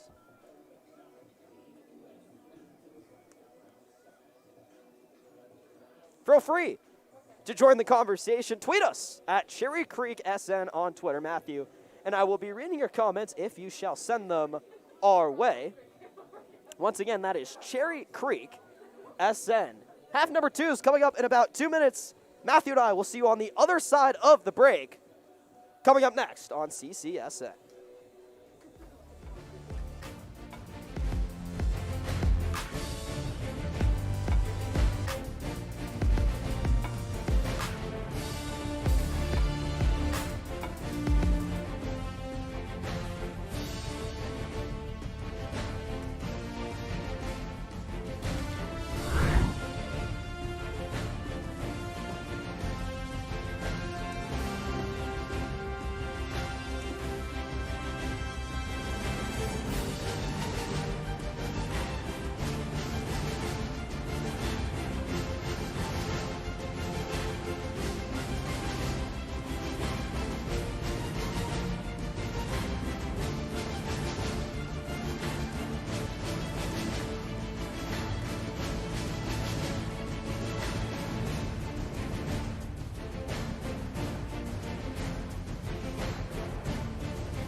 Hello friends, Metro Paris, Matthew Anderson, welcoming you to half number 2 of tonight's contest between the Overland Trailblazers and the visiting Cherry Creek Bruins.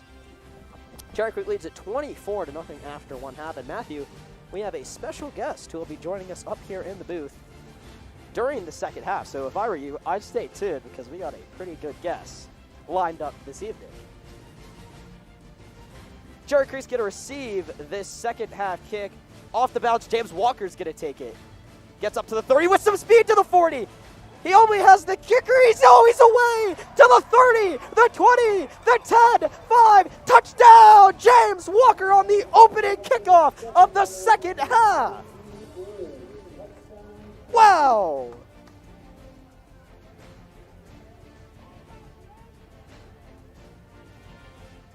Ten seconds in, the Bruins are on the board. Wow.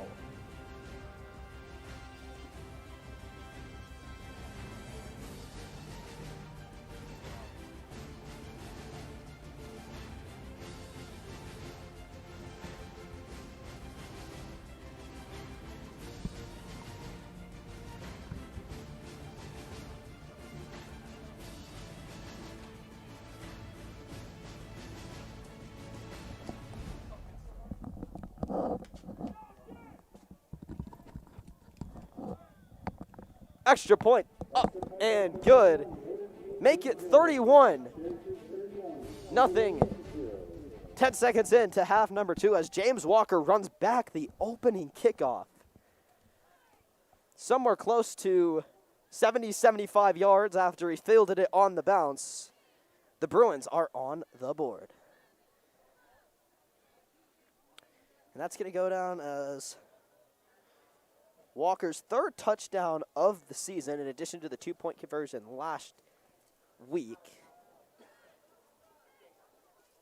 And that's pretty much what you want to do when you receive a kick to begin a half. You just want to take it and score. So that's what the Bruins did.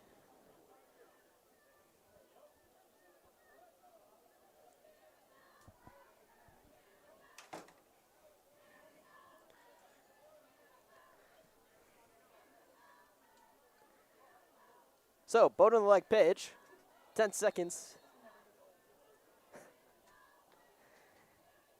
And a half, number 2. Will get us kicked off and get Overland the ball back. A high kick, not going to reach the end zone this time as it's taken at the 2.5. And to the near side, a good return there from Ismail Sissier. Overland takes back over on the 25-yard line. 1st and 10.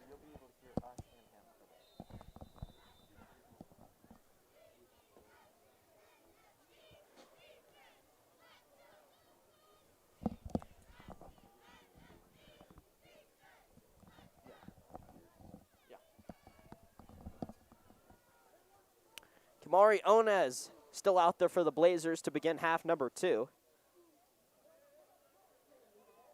He's going to go to pass, but he's wrapped up.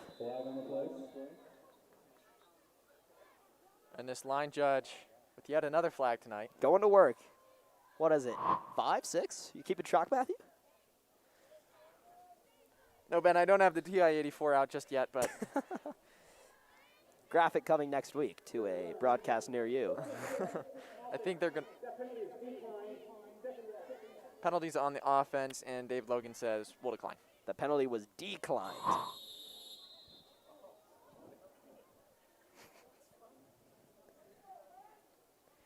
So it'll go down as a tackle for loss, 2nd and 12 for the Trailblazers.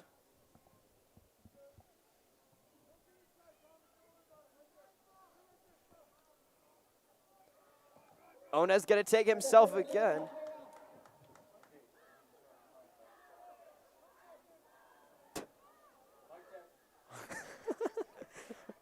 Referee's official's mic was on during that play. I don't know if you could hear on the broadcast. We heard it here in Stuttler.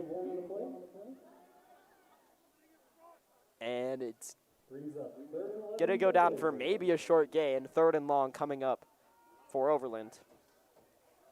Onez gets the call. He'll give it to his personnel.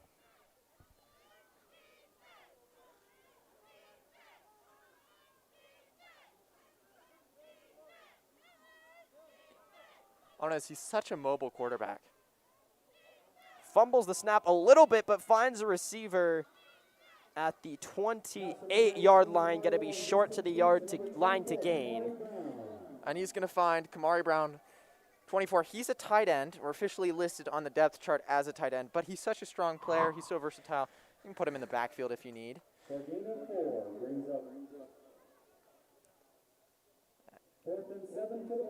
And he's pretty much open right there. Way to bring in that ball. We talked about him earlier. He's got an offer to Culver Stockton College in Missouri.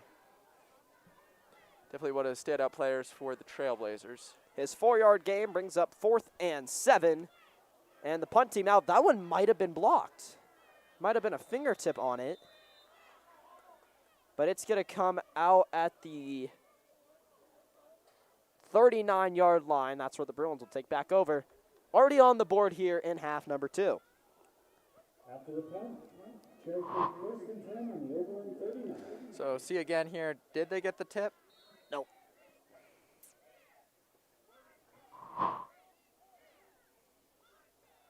Hard to say, but plays moving on anyways. QB1 out on the field.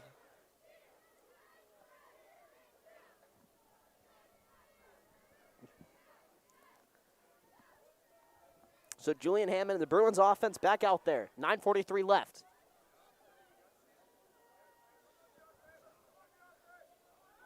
Hamming dropping back. Gonna throw a strike to O'Day. Let's see if he maintained possession. Looks like he did. Pass from number 1, Julian Hammond, and number 2, Kai O'Day is complete. And just great ball play there from Coyote Jr., finding a way to haul it in. First down on Cherry Creek. See here they go with the play action. James Walker helping with blocking. And wow, Coyote just finding a way to catch it, make sure his feet are in. That's that Coyote skill set. And we hear from all of Hammond's receivers. His ball have some velocity on it, and then those balls are coming in quick.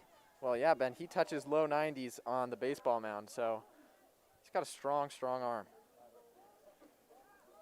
Hammond, the pitch to James Walker. He has a touchdown this half. To the 20, the 10, 5, and now he has 2.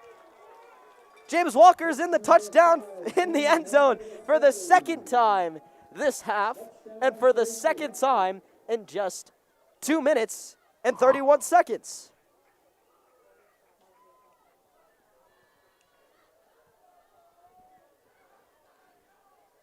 And just superior ball vision there from James Walker as he finds his way into the end zone. He's quick, too. He matches that speed with that great vision.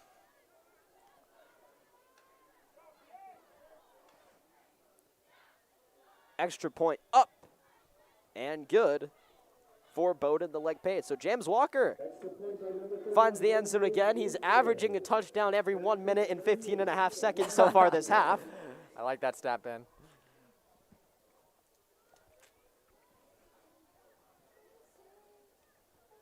And after entering this game with 2 touchdowns, he's now doubled his season total.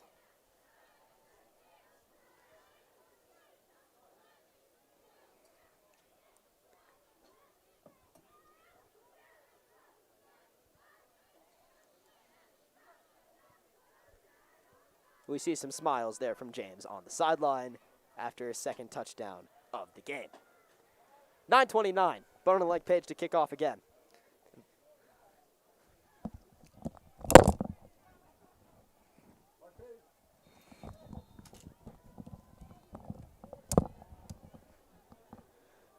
And Bowdoin Page with his deepest kick yet sends it right back out of the end zone. That's why we call him the leg, Ben.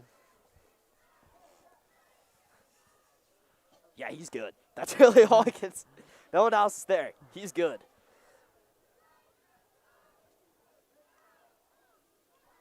Overland, first and 10 on the 20. Cherry Creek starting to sub in some of those second stringers on the defense now. You see number 29, Tyler Tolbert in there. Number 21, Charles McKeever.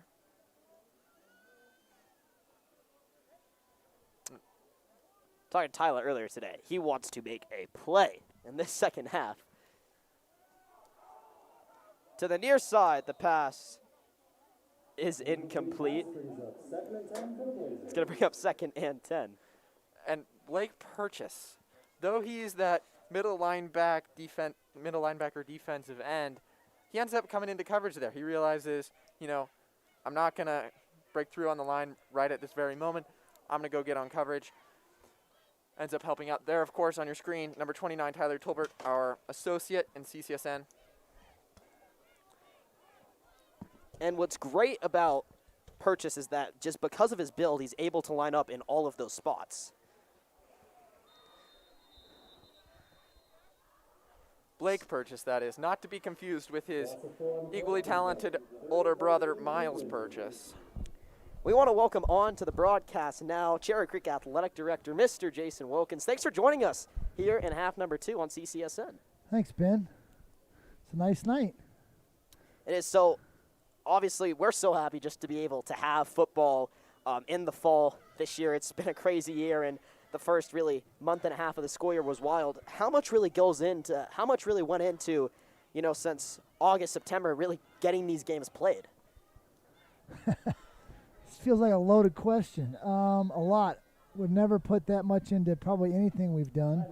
There's a lot of safety precautions, a lot of rules, different things in places, and as everyone is probably aware with COVID and pandemic, safety and things are of the utmost importance. At the same time, things are constantly changing. So you're getting new guidelines, new requirements. You have to stay up to date on that and adjust.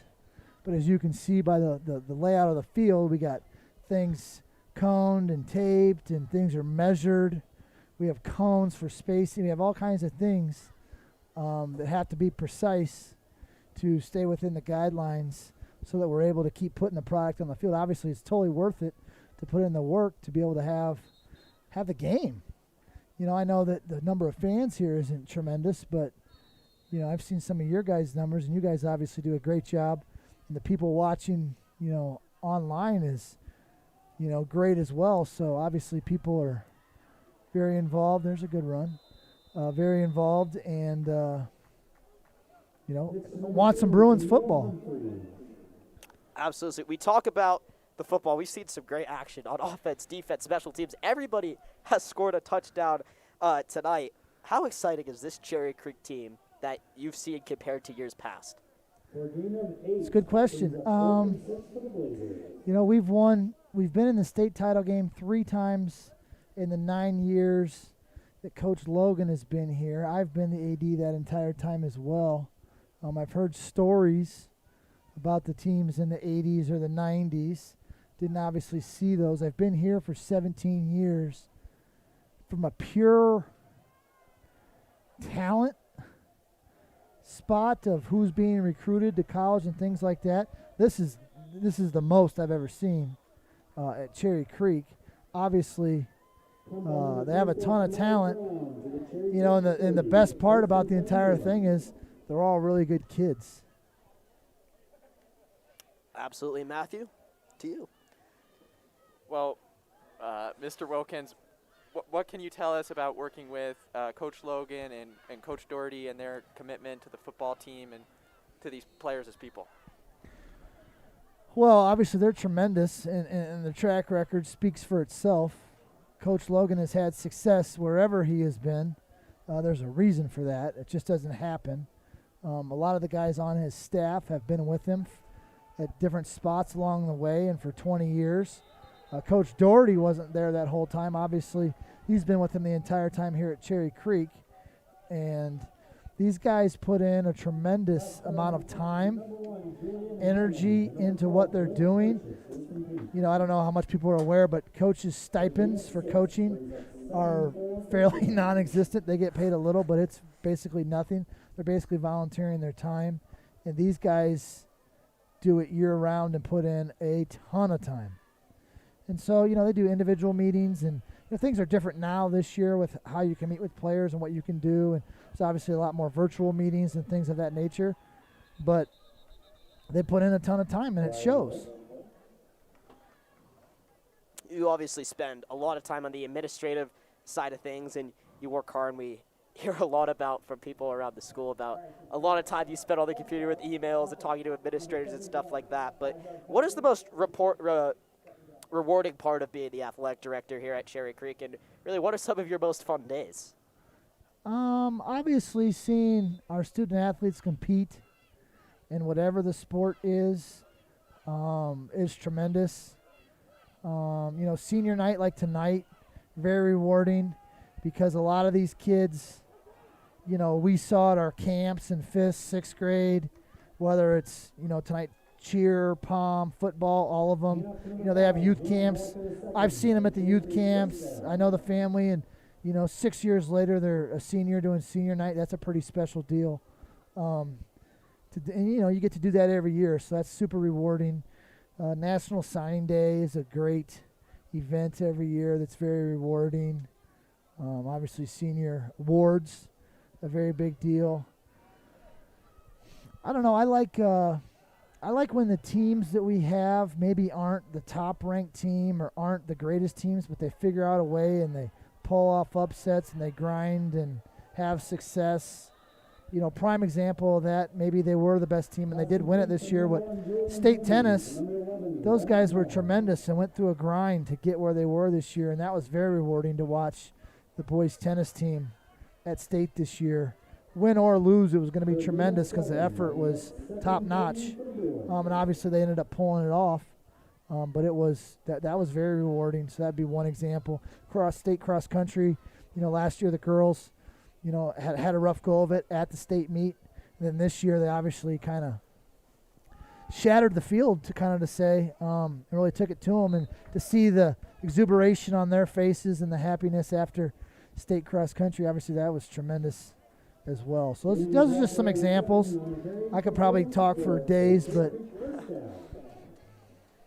Now, I guess after a little bit of what you might be able to call a slump, and this dates back to 2 years ago where football got second at state, and girls cross country got second at state, and boys tennis got second at state.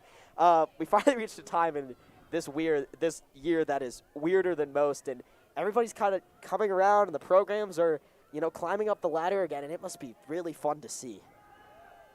Yeah, it's like I said, it's great. And some of the programs you mentioned, maybe have fallen just short recently.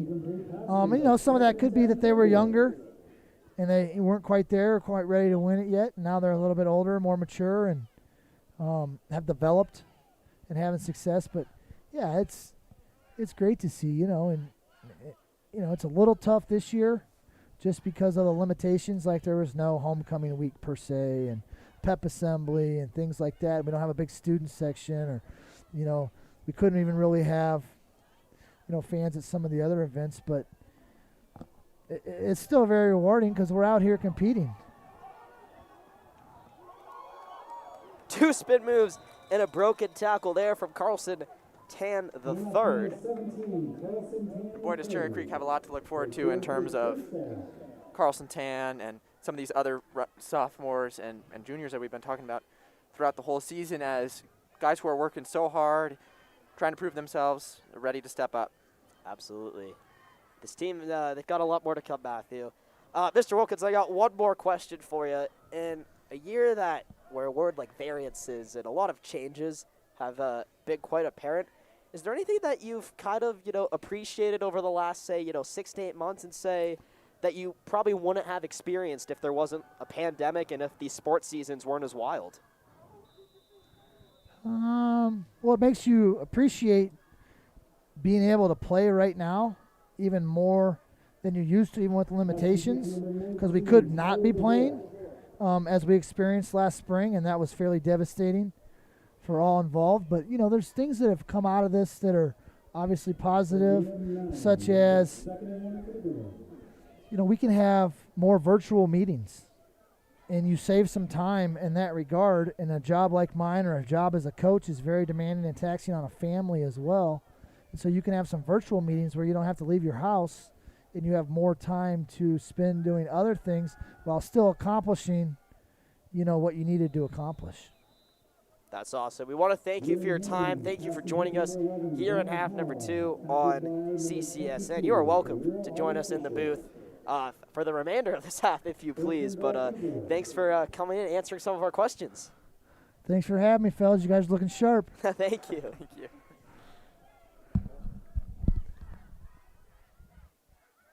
We pick up the action with a 3rd and goal from the 4.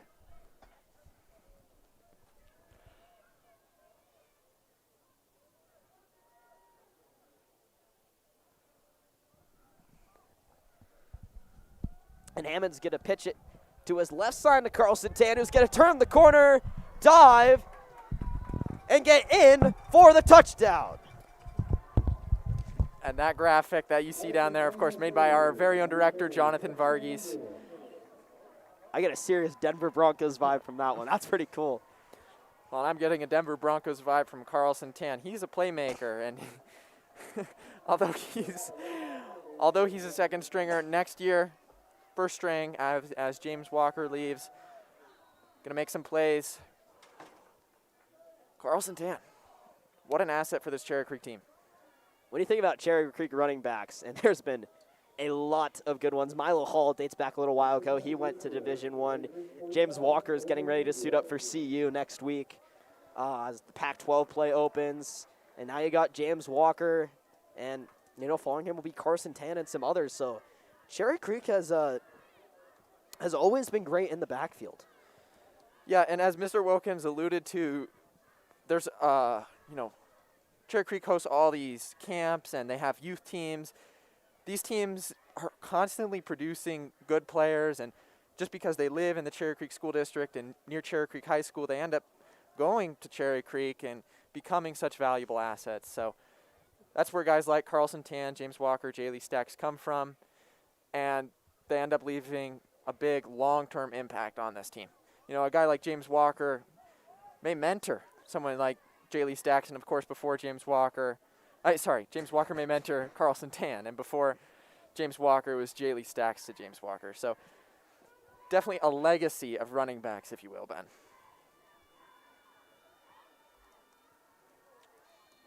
Always seems to create a great pipeline of talent. That pipeline really stems from those Cherry Creek feeder schools, but it's just so interesting that because obviously the public school and, you know, just rules that pertain to high school sports, that Cherry Creek is always able to, you know, create such great results.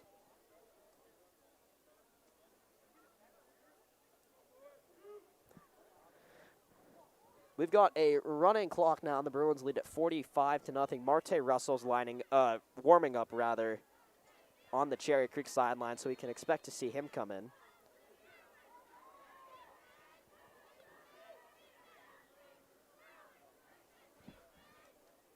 With under a minute left, Overland takes back over after the touchback. They're on their own 20.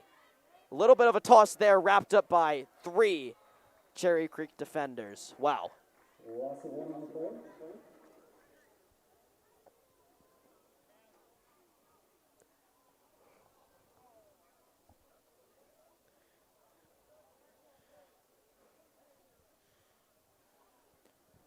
Your next level Bruin for tonight, Miles Purchase now out of the game. Want to give some younger, less experienced players some more exposure. I believe in his place they've subbed in Christian Hammond, brother of Julian Hammond. He's a 10th grader. A lot to look forward to in him. 15 seconds left. We can expect for this to be the first play of the half, and there was movement up front. Looks like it's going to be a false start on the Overland offense.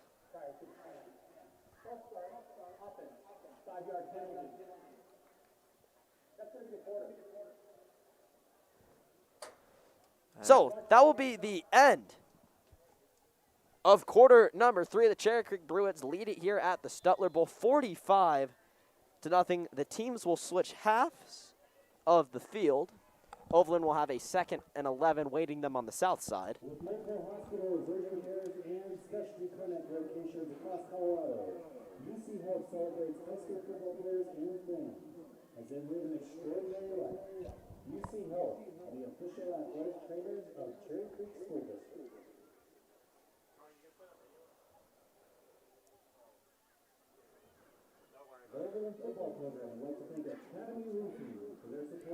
So just a reminder to our viewers, running clock now.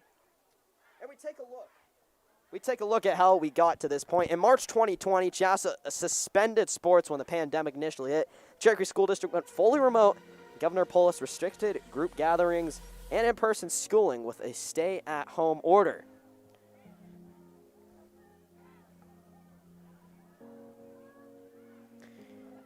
We move ahead to June, when the Cherry Creek School District and the Colorado High School Activity Association announced the return of summer athletics and practices, and Superintendent Dr. Scott Siegfried released his plan for the 2020-21 school year. And that brings us pretty much to where we are today, our in-person schooling, which we are thankful to have every day. The A and B cohorts are able to attend school. September, reversing their earlier decision, the Colorado High School Activity Association decided that the 2020 football season will pretty much be split in half. There's going to be season right here in the fall, season A, and a season in the spring, season C, and schools get to choose which season they get to play in. And that brings us to tonight. We've done it for 3 weeks. We're here in week 4, and we are happy to have football and school and everything a little bit back to normalcy, but we still got to do our part, because if anyone who checks the Cherry Creek School's COVID tracker knows that, well, we could be doing better, Matthew. That's really the bottom line. So we're all going to try to do better. We're going to wear a mask. We're going to stay at home when we need to. And if we do that, we'll be able to round out our season of Colorado High School football on CCSN and get to the championship, because really the goal, Matthew, is to get to that culminating event. And no matter who the schools are, just as a whole, as a state, I think everybody just wants to see a state championship played here in 2020.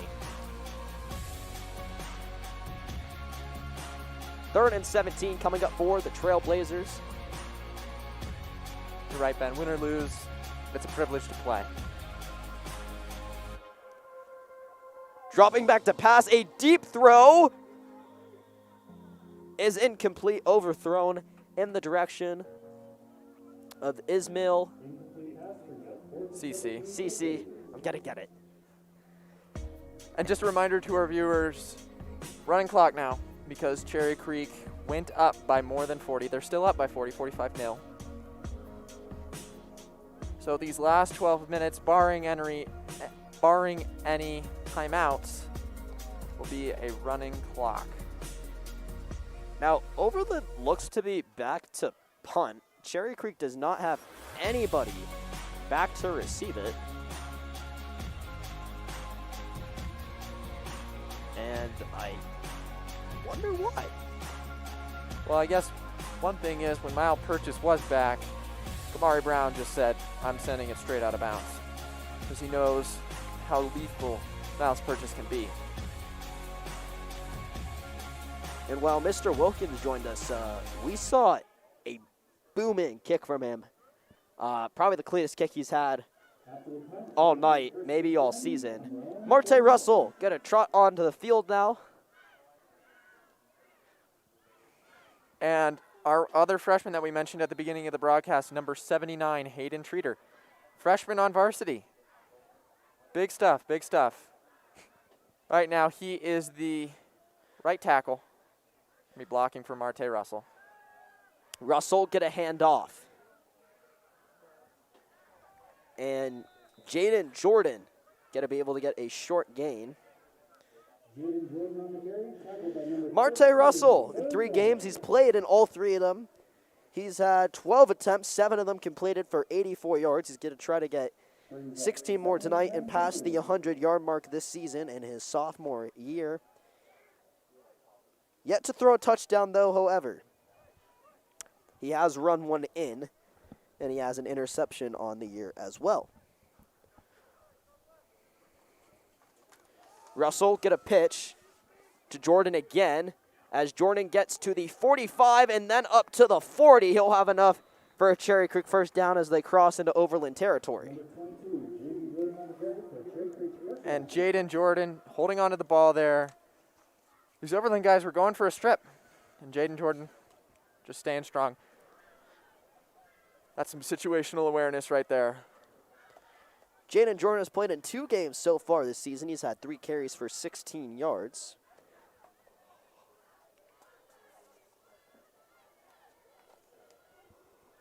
His longest run of the season is 20. And Cole Cousineau and Remington Larson, 2 juniors, second/third string out there right now. Russell, wide receivers. Get a throw complete to a Tyler Dvorak, the senior tight end, as he gets down inside the 25.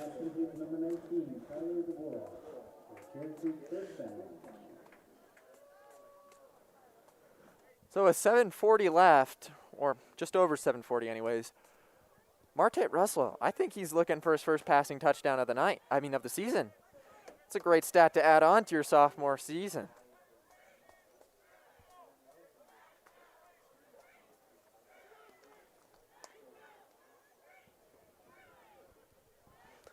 We approach the 7:20 mark as Russell gets the call from the sideline. And unfortunately, that's going to be a delay of game. Oh, Timeout. Timeout First. Just in time. Cherry Creek hustled to the line, but Dave Logan beat them to the timeout.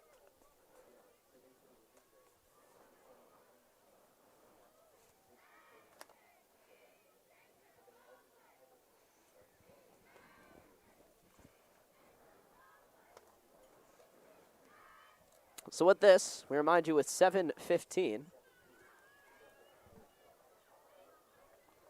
Coming up next week, I think it's a Friday night. Have to check, but Cherry Creek is going to host the Arapahoe Warriors in Week 5 here at the Stuttler Bowl. The Bruins and Warriors always have a nice rivalry in whatever the sport is. So we're excited to have those 2 teams join us next week. Last year when they played, freezing cold. Colder than last week. The field was frozen. I could barely move. But Jaylee Stacks had a huge game that time. Because of the cold, it was the run game that Cherry Creek relied on, and Jaylee Stacks did indeed deliver. Marte Russell's going to keep that one himself. Looks to be about a 5-yard gain. will bring up second down. And lots of second and third stringers in here now. Coach Logan wanting to get them some time, some exposure. Just a couple of them for you. Cole Cousineau, Brady Williamson, Remington Larson, a couple of juniors, a couple of seniors. Just headed in there for some playing time, some practice. Marte Russell, of course, as we mentioned earlier. Tyler Dvorak also in there. Caden Caswell. The Bruins have a lot to look forward to in Marte Russell when he takes over the starting role next year. He's going to hand this one off. And the ball is loose. It's going to be still loose and then recovered by Cherry Creek. And just great awareness there by offensive lineman Connor Corkill. He gets all the way down the field, ends up recovering that fumble. It's not often that you see an offensive lineman down the field, and when you do, you know you got a good offensive lineman, someone who can be focused, someone who doesn't give up on the play until the play is finally over. It's a great asset to have, Connor Corkill. So after all that, it's going to bring up first and goal from the 3 from Cherry Creek. Under 6 minutes to go in the fourth quarter. And despite being second stringers, this offense functions like a well-oiled machine. Russell kneels? Wow. They're going to bring number 24, Chris Lee, onto the field. Again, one of those juniors Cherry Creek has to look forward to.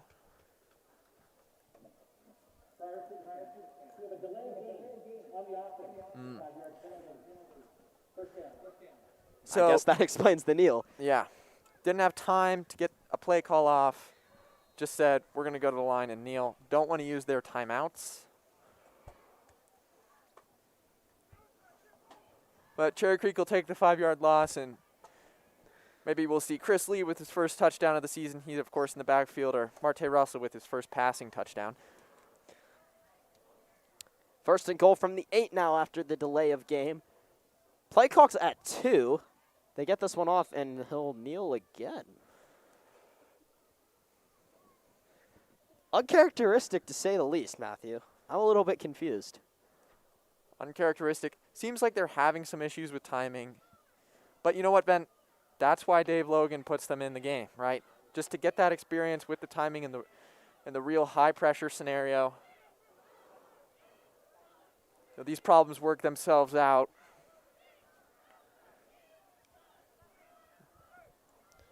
You gotta assume that Cherry Creek is going to start using all of their 40-second play clock.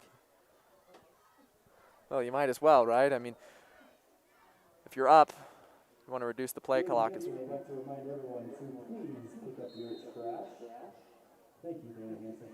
So 3 kneels in a row there. So it's going to bring up third and goal now. I don't know if they're just trying to decrease the score. I mean, sorry, the time on the clock. I mean, maybe this sets up a field goal, but I don't know why they do that. I wish I knew, Ben, but I do not.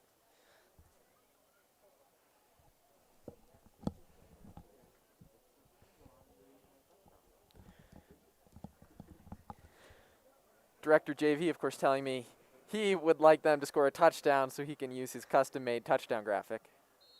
And on third and goal, it's another kneel for the Bruins, and it'll bring up fourth down.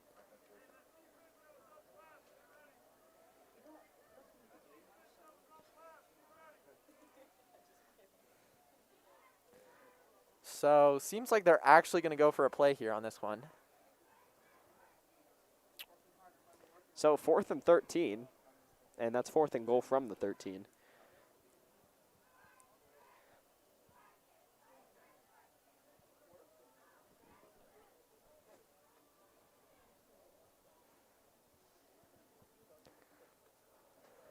So there is 10 seconds on the play clock. Bruins on the 13 on 4th and goal. And they're approaching the 2-minute mark. They got to get a snap off first.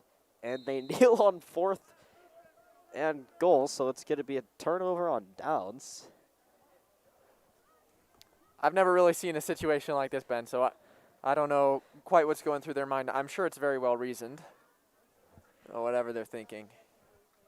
Perhaps some reps for the defense now. Or maybe they anticipate that Overland will just kneel it down and the game will come to an end. It's really hard to say.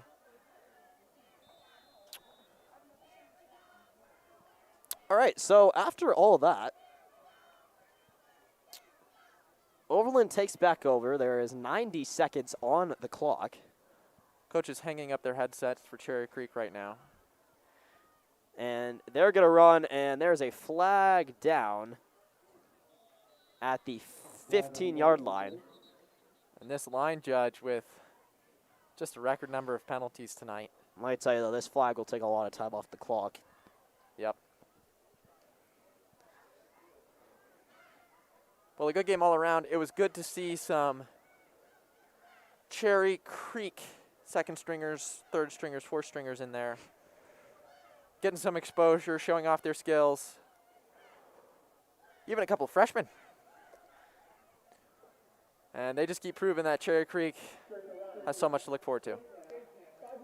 Take a chance to thank my whole crew again for joining us tonight. Jane Chapman, Abby Hallam, Ella Barclay, Jonathan Varghese, Matthew Anderson. And congratulations to all the seniors out there as well on their senior night, the cheers, the palms, and all of those down on the field in the red, white, and blue.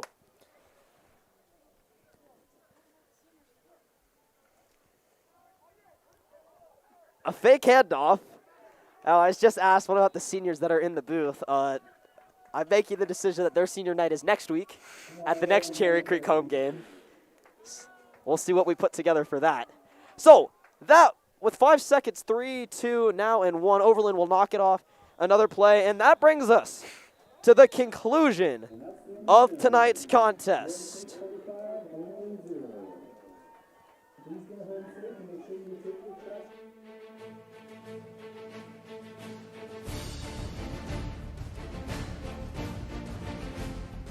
The final score of tonight's contest, the Cherry Creek Bruins 45, the Overland Trailblazers 0. The number 1 ranked Cherry Creek Bruins go to 4-0 on the season as Overland drops to 0-4.